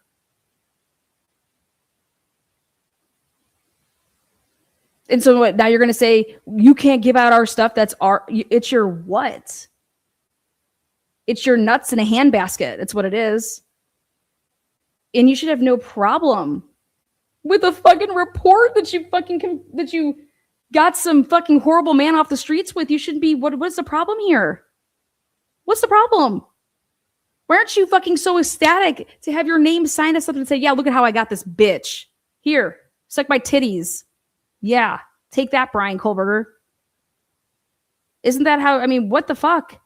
Instead, all these people are scared about their fucking work that they did in this case. Makes no sense. None.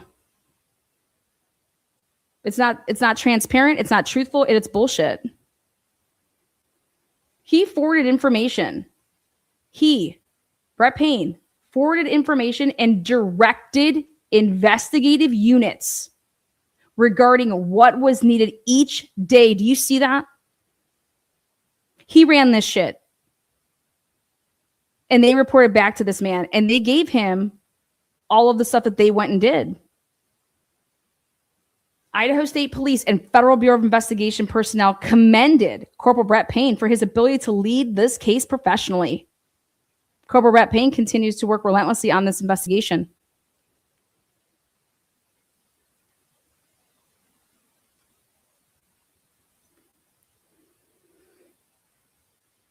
Kennedy nailed it. Their arguments, it doesn't matter. There's no argument for what we're saying. You're hiding behind fake shit that this doesn't exist. But hey, so these two FOIA requests,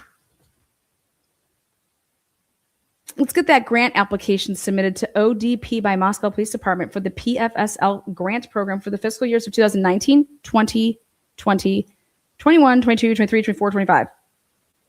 The organization and the fiscal agent information, the community needs assessment, the name, the role, and the qualifications of each key staff involved in administering the proposed activities, detailed budget breakdowns, and budget justification for staff, mileage, and other budget categories for proposed activities and total funds requested. Let's get the notice or notices of award issued to Moscow Police Department for all years above, including all terms and conditions of funding contained within the grant agreement. Let's get the grant agreement's executive, let's get the grant agreement that was executed between ODP and Moscow Police Department for all the years above, and let's put all this stuff out there. Let's take, what's the quarterly grant activity report submitted by Moscow Police Department, including all reported data on activity, whatever they were doing, right? Their progress and their participation, the demographics information, the age, race, ethnicity, and gender of individuals. Was this only to stick out and go after, like, I don't know, Black people?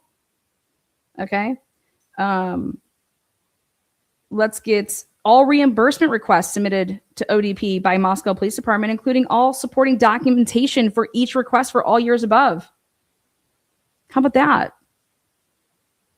How about let's get all the fiscal records, budgets detailing funding breakdown. The activity, the schedule is related to all Moscow Police Department grant awards for each year above. The detailed records on all Moscow Police Department PFSLE grant funded activities, including but not limited to date, time, number of participants, and nature of services delivered under the grant award for each year above. That's the big one right there.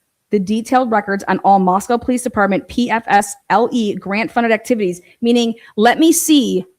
Okay, and if they try to say that the scope is so broad, give me November 12th and November 13th, 2022, motherfuckers. And then we'll fucking talk. Okay? But right here, this detailed record on the Moscow Police Department, including but not limited to the date, time, and number of participants.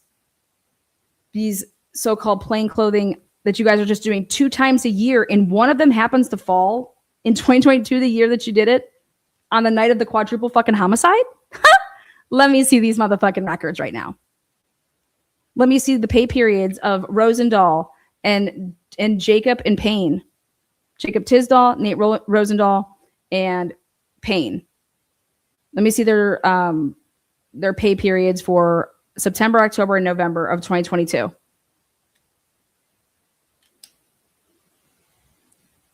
Any correspondence, including email, between ODP and any employee of Moscow Police Department and or the city of Moscow that has to do with PFSLE grant programs. And they're going to ask me to use trigger words to get those emails.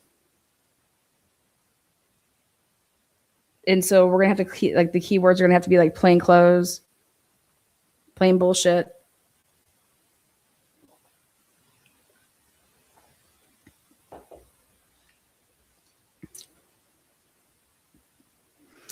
Basically, they are trying to say that the night of the homicides, what it seems to me, they are trying to say is that on the night of the homicides, they were not doing a plain clothes operation. Atlanta, why do you say that? Well, right here. The homicides occurred on November 13th, 2022. That would fall within the 2023 fiscal year because the fiscal years start on October 1st. And so October 1st, 2022 starts the fiscal year of 2023. So again, this is all they put out in their annual report. It says, again, MPD mentions participating in grant opportunity through the Idaho Office of Drug Policy in 2023 MPD annual report, but with very different wording than the years prior. Here it is. Office of Drug Policy grant. That's the same language that's been for like the header, but right here, this just 2-sentence, you want to call this a paragraph? Regular patrol officers operated campus patrols, period. On and off campus patrols resulted in 86 minor possession/consumption of alcohol citations, period. That's it. That is it. For the fiscal year of 2023, Moscow's new budget format again included the ODP grant to MPD. Budget includes ODP grant, Partnership for Success Law Enforcement, I think that's what it's called, in the amount of $6,700. And you can find it right here in the estimated revenues. And then here's your overtime special events. And then you go all the way to the bottom here. It says Partnership for Success. And so they break down everything categorically. And then in this category, the Partnership for Success, Office of Drug Policy, $6,700. There's other special overtime events like the Moscow school districts, the Finals Fest, concerts, etc. They budget that for $4,700. The ITD grant for the STEP team reimbursements for the traffic enforcement, that's $100,000.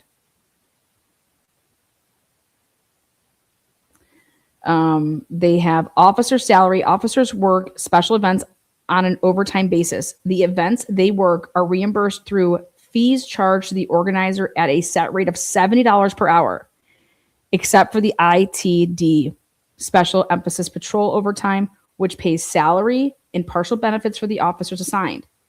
This line item has a matching revenue account where funds are reimbursed. So that's where I'm getting this whole $70 per hour. So I'm curious. We're going to see how this all, but they budgeted to say, hey, we can spend $6,700 for this plain clothes shit. Okay. Well, it's interesting to me that the year of the homicides, They completely change their verbiage, right? And they say just this 2-sentence bullshit, where what they've been saying is right here. Office drug policy grant, they say stuff like this.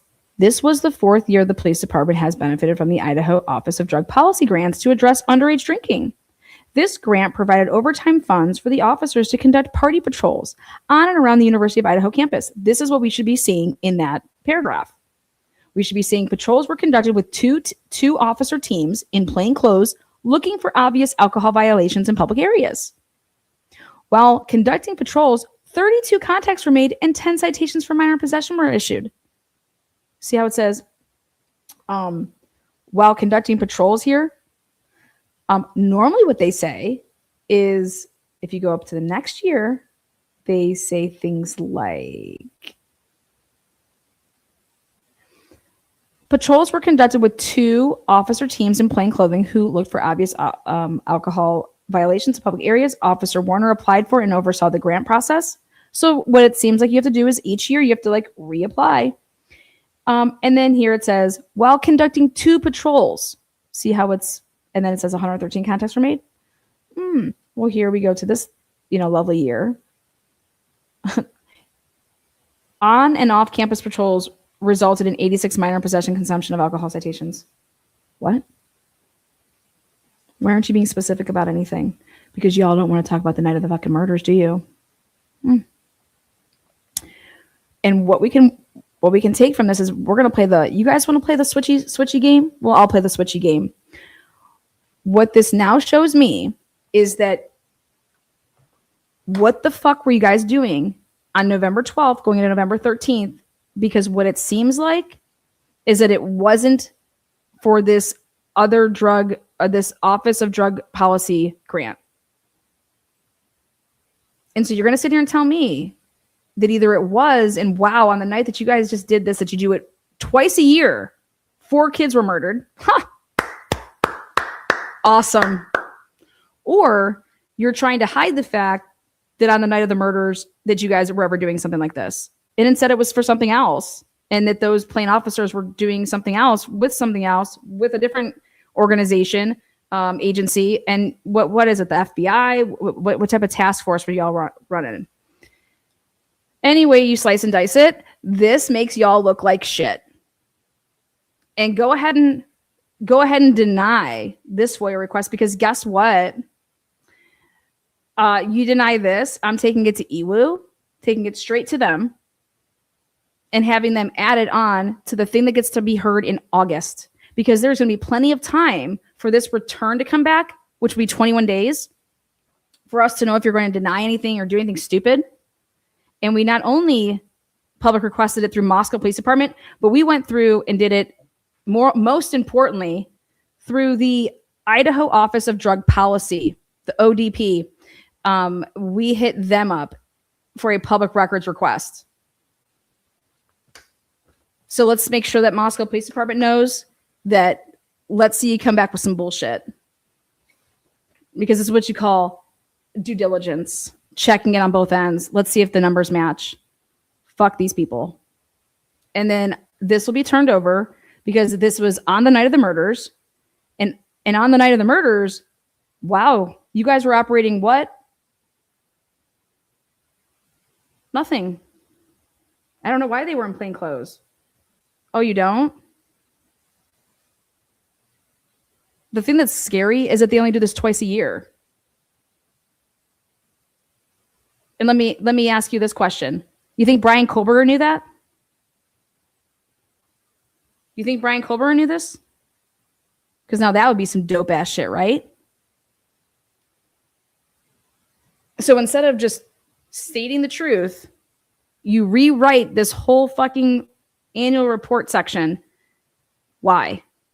And so this is the type of stuff that should be talked about.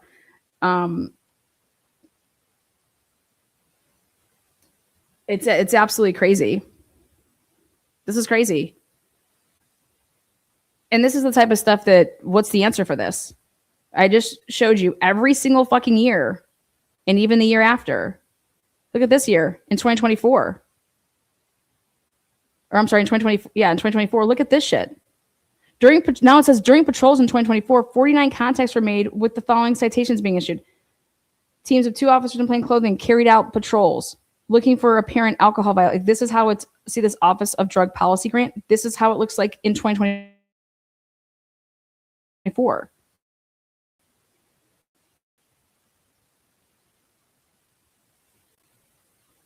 And look at this shit. Look at this. Get the fuck out of here. Fuck you people. So let's go ahead. We're gonna have so much fun with this. This is what I call fun. This is fun. For shout out to somebody that has been a very avid watcher of the channel and brought the majority of this to my attention.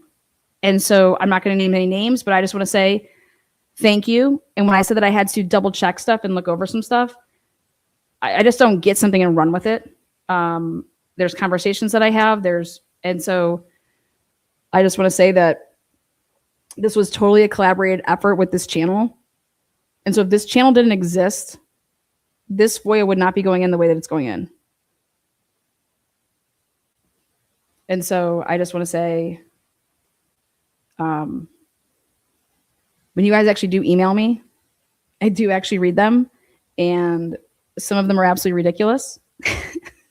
Some of them are wild as fuck. And I'm like, okay, not on to the next. If I ever comment with a heart, it means I read your comment in my comment section. Because I heart everything, because your opinions, I could totally disagree with them, but it doesn't mean that I don't appreciate them. And that's what the heart's all about is, hey, I read this. And if that means I read it. If you ever read a comment and it's not hearted, it means that I did not see it. And I make that known, like that's what my heart symbolizes, is that I saw it. So, Black Cat and Jam. Hi, Lana Banana. Great to be here with all of you. 6,500, anything maybe to do with Kaylee 6,500? No, this has nothing to do with that. Nothing at all. Black Cat and Jam, $999.99. Black Cat and Jam, Karen gave out 10 memberships. So who turned green? Then Kay Schmidt did another 5. Fuck yeah. These were like an hour and a half ago. I didn't even see them, but we're here now. Kay, thank you so much for a super sticker. Good Vibes Only gifted a Truth and Transparency membership. So that is 16. And then for my Twisted Tea, fuck yeah.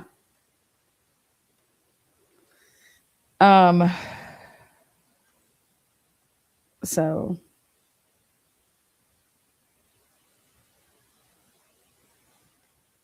Syracuse from Chicago today, going to be passing through Ohio. It's a hot one out there. It's totally hot out there. Oh, and I want to tell you guys something that I found yesterday. When I was doing my Sheldon Jeter Jr. Lovely Live, take a listen to this. Who's got their Google ready? Okay, I need you to Google something for me. Oh, yeah, for more, yeah. Well, no, we can go because I want to get lunch. I'm almost done. Yeah. Say hi, Bella. Hi, Bella. Okay. So we had a total aha moment yesterday when I was live. Listen to this. At 11:39 p.m., the Beaver County 911 Center. So Google the Beaver County 911 Center. Tell me where that's located. I'm going to double check my work with you guys. So at 11:39 p.m., the Beaver County 911 Center received a call from Joseph Richardson, who reported that there was an unresponsive male on the ground who was bleeding from his head and ears. The 911 Center used the location of Mr. Richardson's phone to get his location, which was the sharp bend on Keel Street in Aliquippa. Okay. So I need to know the exact location. It's in Ambridge. Is it? Okay. Perfect. Now, ready? You guys, this is so good. This is how the court ruled. So the trial court ably summarized the evidence presented during the appellant's jury trial. So this is Sheldon Jeter Jr.'s jury trial. This is how the courts summarized it, which is really good because according to the courts, they believed that this evidence showed that the 911 caller's phone, not some triangulation shit, but the GPS of the 911 caller's phone that was standing over the body allegedly of Tyreek Pugh, who called at 11:39, okay? I read it verbatim. The 911 center used the location of Mr. Richardson's phone to get his location, which was the sharp bend on Keel Street in Aliquippa. Okay? Now, woo! I went back and pulled the trace locate that came into the 911 center. All right? And this is proof. Would you say it's not? This is proof that according to the trial judge, that the 911 caller and his phone were standing over the body of Tyreek Pugh at the bend of Keel Street, right? Now, this is not some triangulation bullshit. This is GPS. GPS. Okay?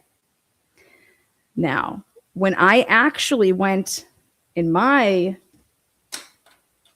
world of love, okay, there was a reporter out there that tried to tell me and to tell the world that when I did this back a couple years ago, I said the 911 caller was not standing over the body of Tyreek Pugh when that 911 call originated.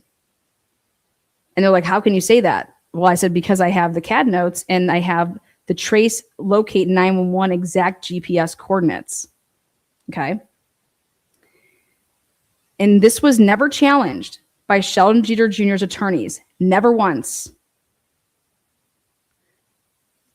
How significant do you think it would be if you're able to prove that the 911 caller was not standing over the body when they made the 911 call? How significant do you think that would be?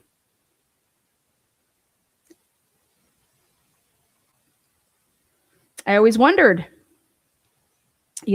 how the hell do you call 911 and say that somebody you think was like hit by a car if you're standing over a body that's been literally shots, like their head, like there you could see like boom, boom, like, I mean, they were shot right over standing on top, boom, boom, boom in their head. And one of them was right in the middle of between their eyes, like right here. Tyreek Pugh was shot 6 times in the head, with the last one being like right here. Now, how could you ever stand over a body and be truly looking at this body and say, wow? So the 911 caller, when he calls in, which I put out there, I put out the 911 call. But I said to myself, wow, wait a second. The courts believed that this was a complete GPS trace locate. Okay, this wasn't triangulated. And the courts believed that the 911 caller is standing over the body of the person that they're calling in about. Let's take a look at this. I'm going to fall over and pass out.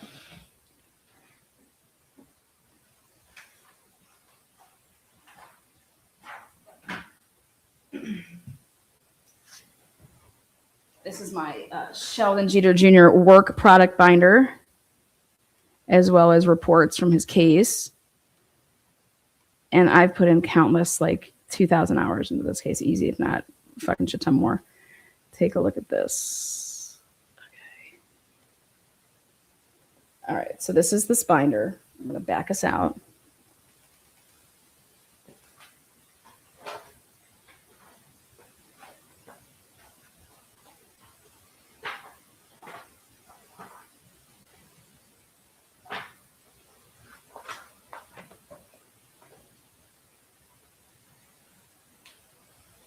Okay. So you just saw that I had the CAD notes. Okay. Okay, so that's proof that I have the CAD notes. CAD notes meaning I have it all. Like, now check this out.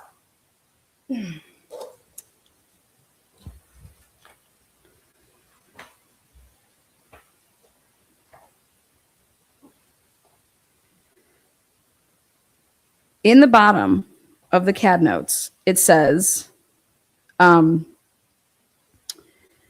11:41 and 2 seconds, 11:41 and 2 seconds, 11:41 and 2 seconds.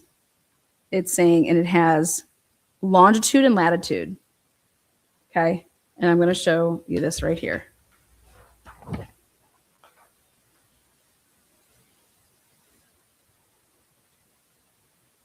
Take a look at this shit.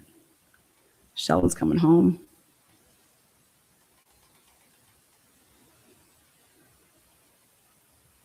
Location saved by locate call. See this 11:41 and 2 seconds? See, this is a this is your latitude and longitude.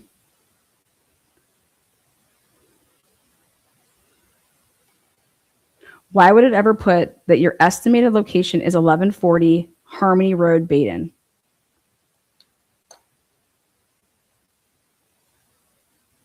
Do you see that? Your estimate location should be Keel Street, right?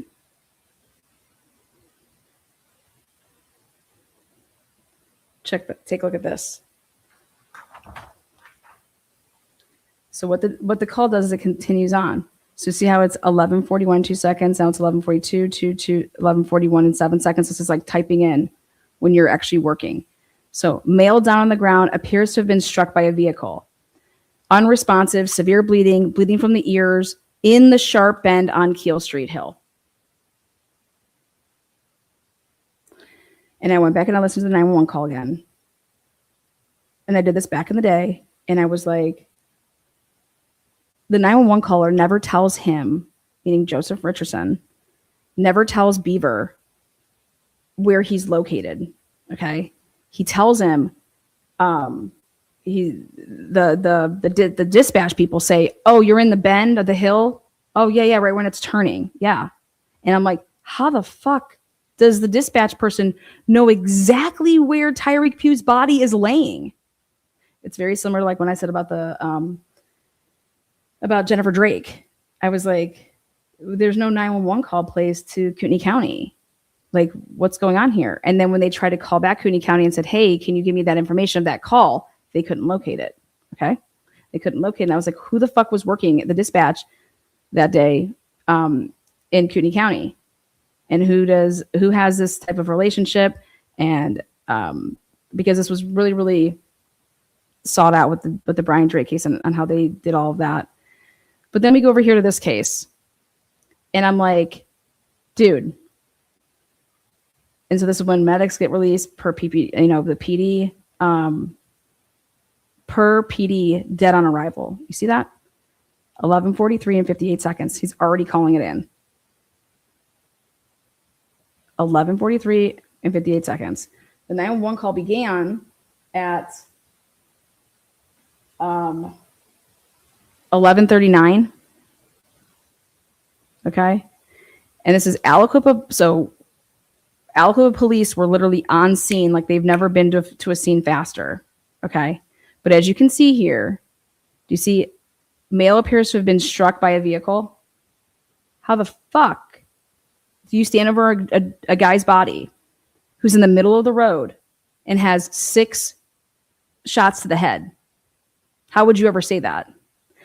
Then this man's van who pulls up and he parks it, gets out of it to do this alleged call. The Aliquippa cop that got there first gets in the man's van, moves it out of the tape area before they start taking pictures of the scene. Okay. They're trying to move this van out of the scene. It's inside the yellow tape. Like, what are you doing? Why are you moving this vehicle? It's because they don't want it fucking photographed. Okay, they do not want this fucker photographed. Then this same cop with one of the Pennsylvania State Police troopers says that he goes to Two Cousins convenience store right there on the bottom of the hill and are able to get in there somehow at 2:00 in the morning and look through surveillance cameras and take a piece of paper out and is just writing down every car and what the timestamp says and all this crazy ass shit to say, oh, here it is, 11:35 and some change. We have this black SUV. You guys, we have proof that, I should say we have proof. They have no proof of any report that was ever written that they ever went to Two Cousins while it was closed at 2:00 in the morning, called up the owner to say, hey, I need you to come down. We need to start looking at your cameras.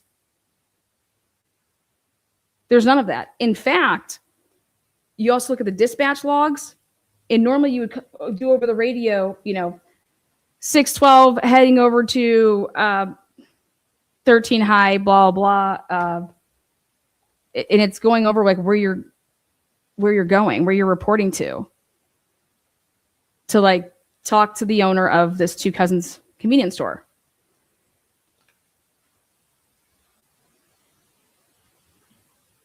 Ready?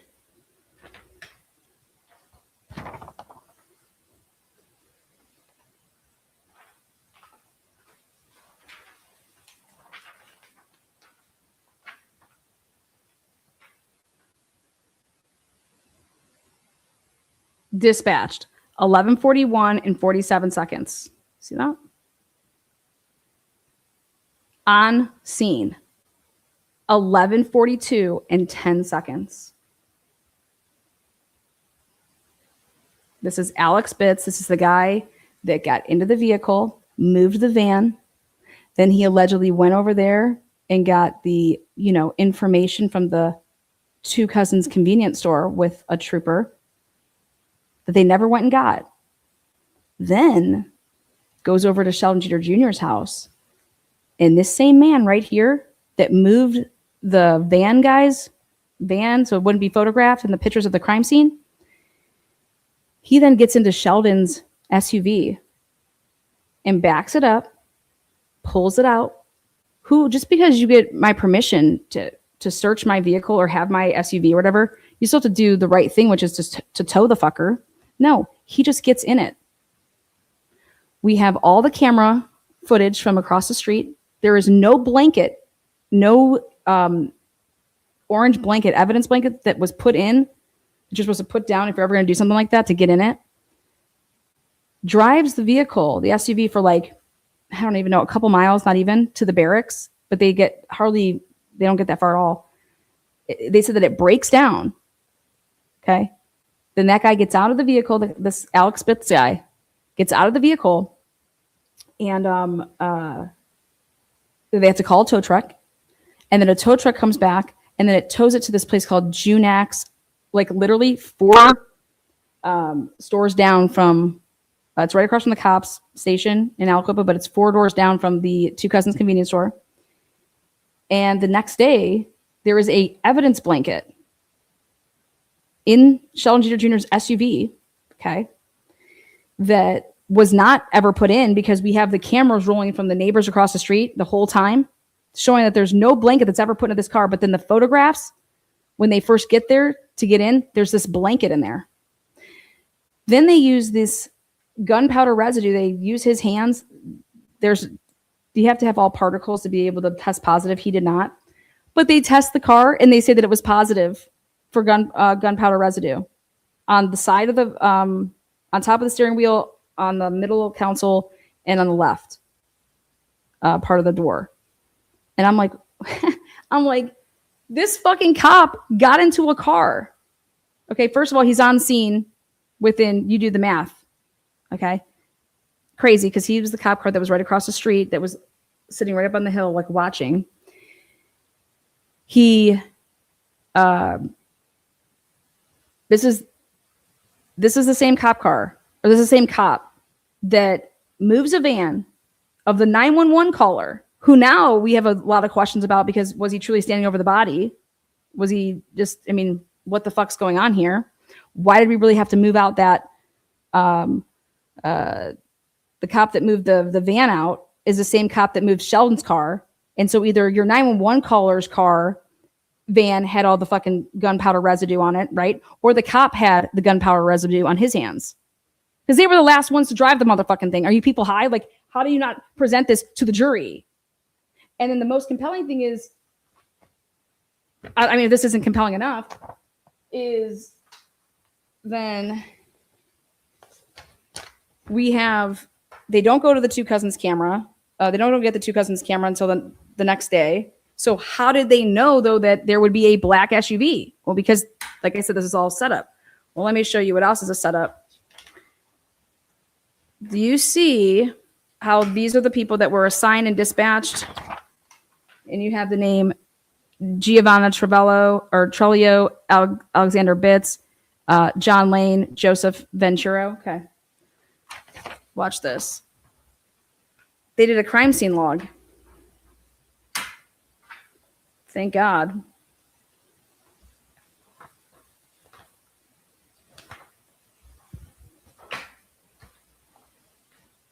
Take a look at this.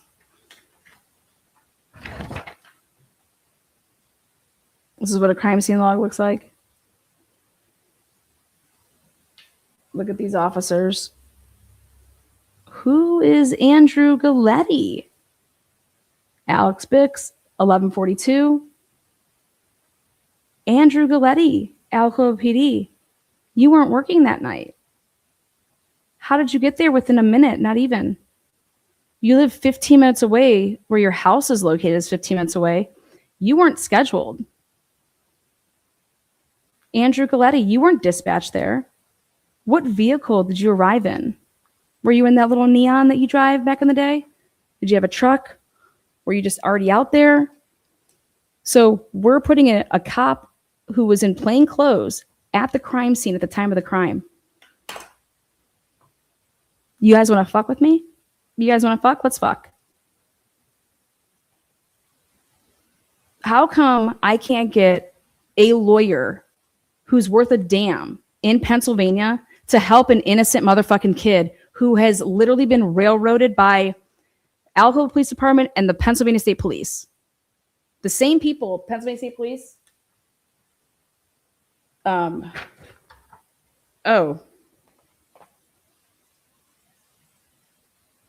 Well, we won't even go to that now, but how do you not want to, I mean, take this case on and just literally like rake it? I've done all the work.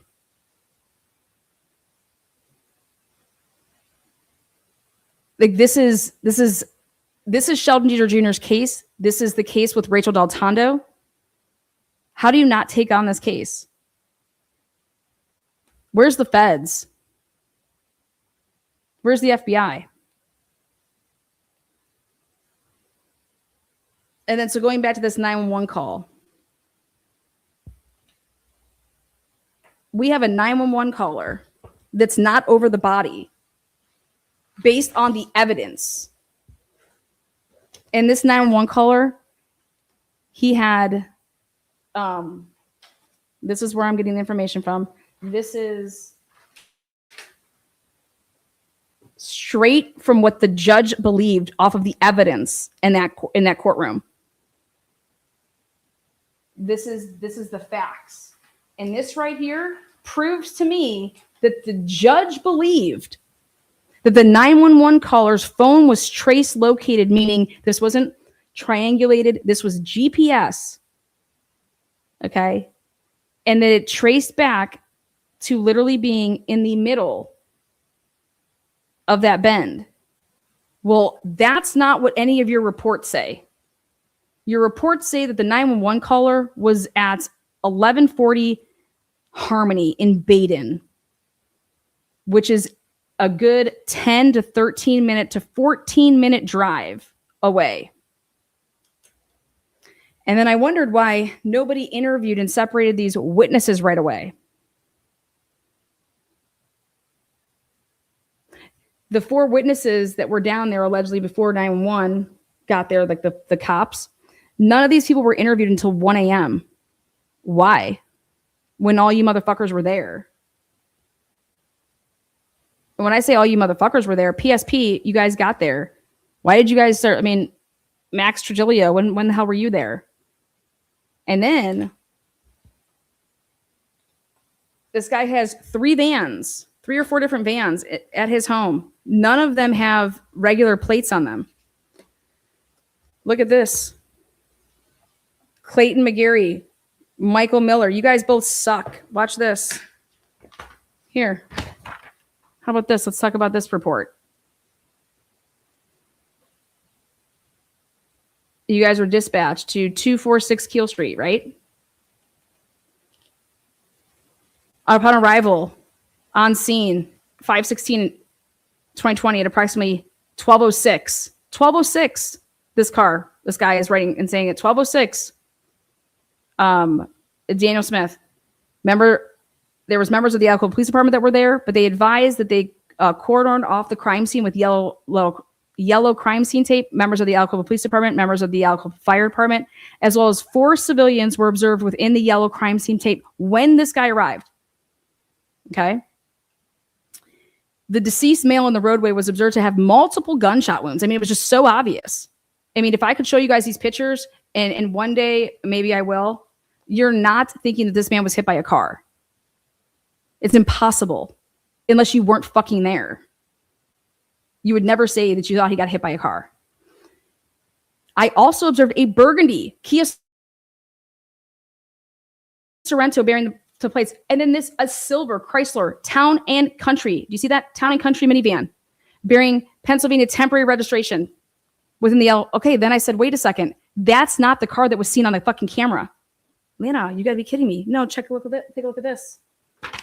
There's a huge difference between a silver Chrysler Town and Country minivan, okay, and this.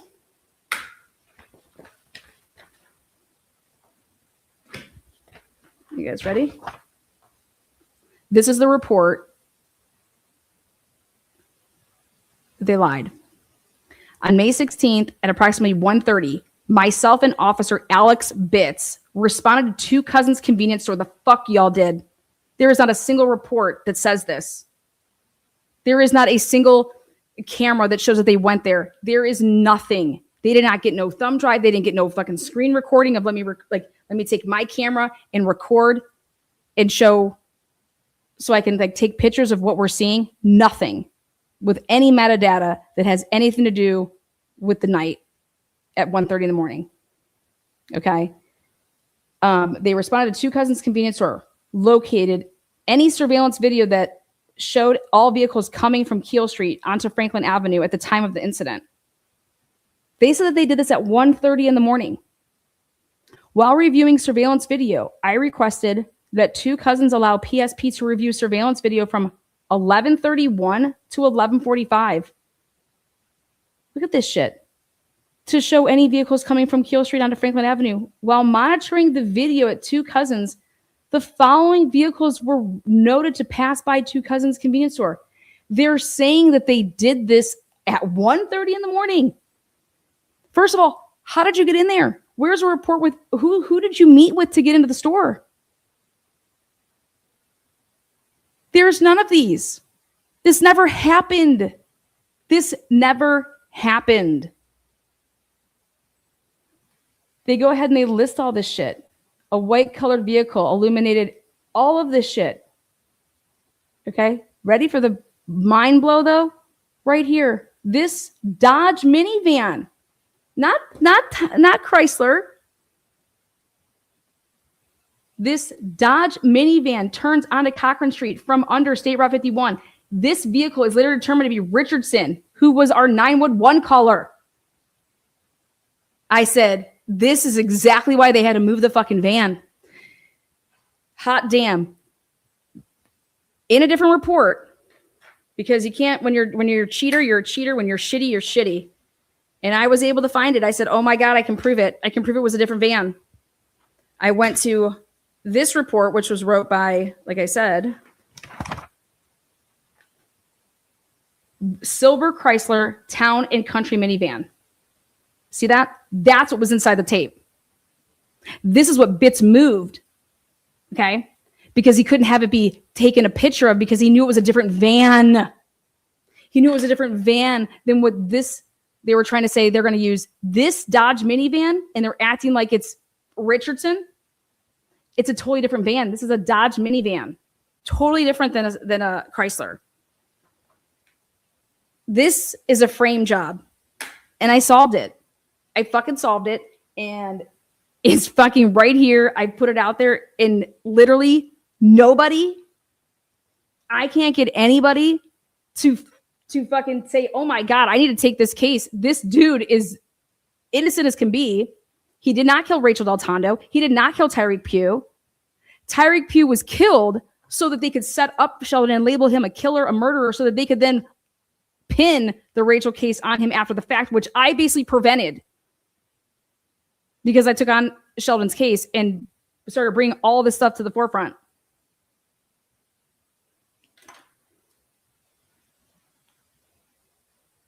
This is crazy.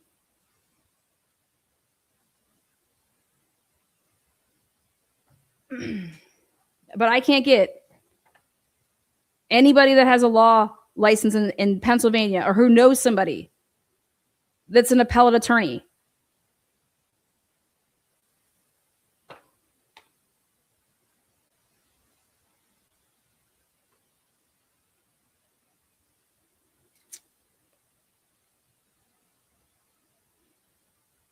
This is what they made up to have probable cause. There is no probable cause in this case. There is none. Everything is inadmissible. Everything. Because everything flows from this lie that they never truly got into the two cousins' convenience store. And guess when they wrote up this report? This report was written on 5/20/2020 after they had seized the tapes. And then he signs out the tape out of evidence before writing this report. I can prove everything that I'm saying. I can prove this. Sheldon Jeter Jr. was framed by the cops and by somebody else. And I won't even say the civilians, people's names.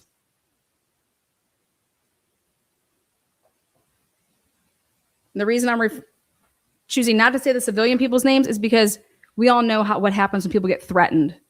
And this is the evidence. And then I'm able to prove that the cops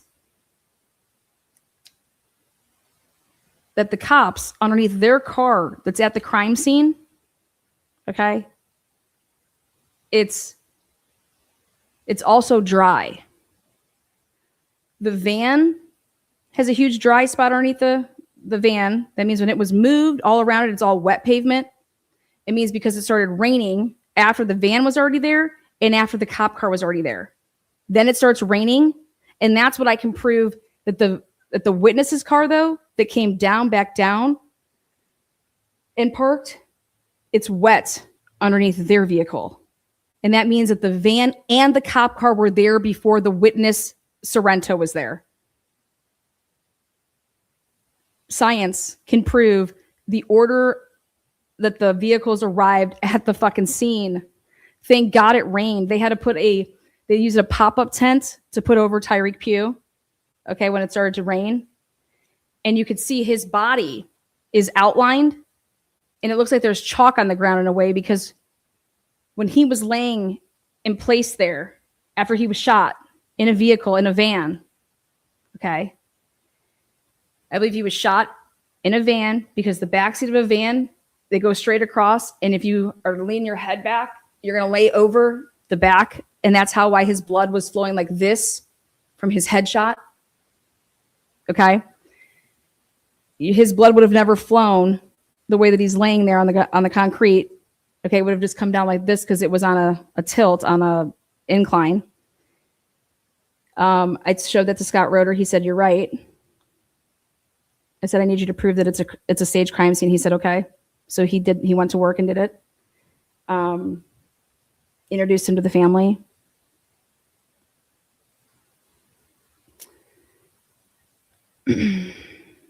um,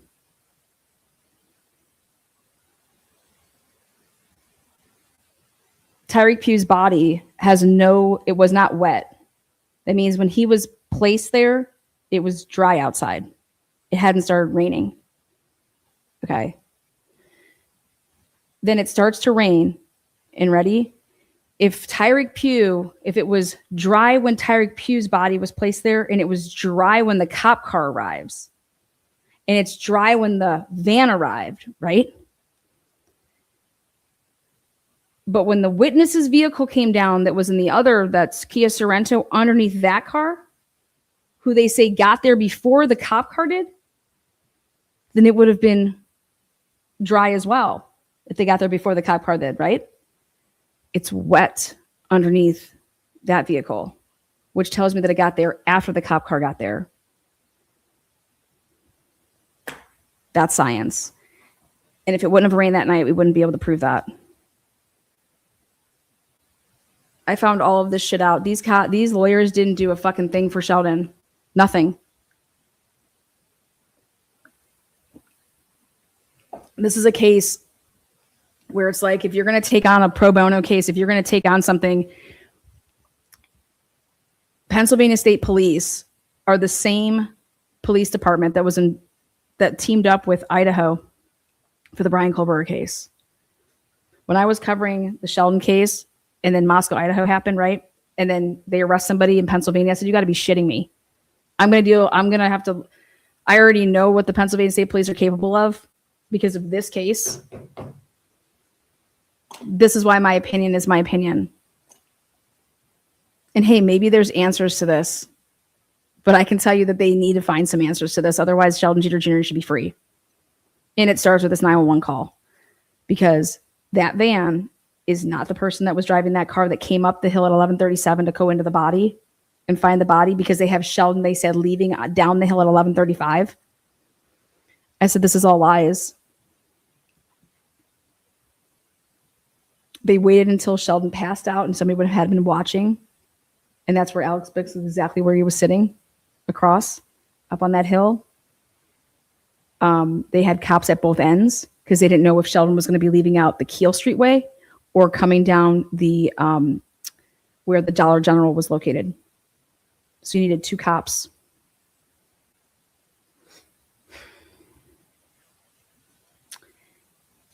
Yep. All right, guys, that's where I want to end it. I want to say thank you so much. So many people have been here from the beginning of everything, like Doc Terry. You guys have been so awesome of listening and knowing that Sheldon has been wrongfully accused, wrongfully convicted, and his family, they just do not have these resources. They don't have resources. And Sheldon is in a very interesting and difficult position because I question who he should trust. And I have no problem saying that. Okay. Sheldon was framed by going up and giving gout medicine to a family member. And didn't go once, went twice. Tyreek Pugh was killed. His life was taken. For what? Sheldon had no motive to kill him. What was he truly killed for? He was killed in order to frame Sheldon for not only that crime, but most importantly, they needed to clean up the Rachel Del Tondo unsolved homicide. And they did it by saying, okay, well, let's label Sheldon a killer. And then we'll be able to present all of this to a jury that would then believe that he would, this isn't his first time. He did it before. Yeah, well, you need something called evidence. And they never expected me to come along. I never expected me to come along. But this is just so egregious. This is so wrong. And I look at all these other cases and people want to talk about, Karen Reed getting framed. Well,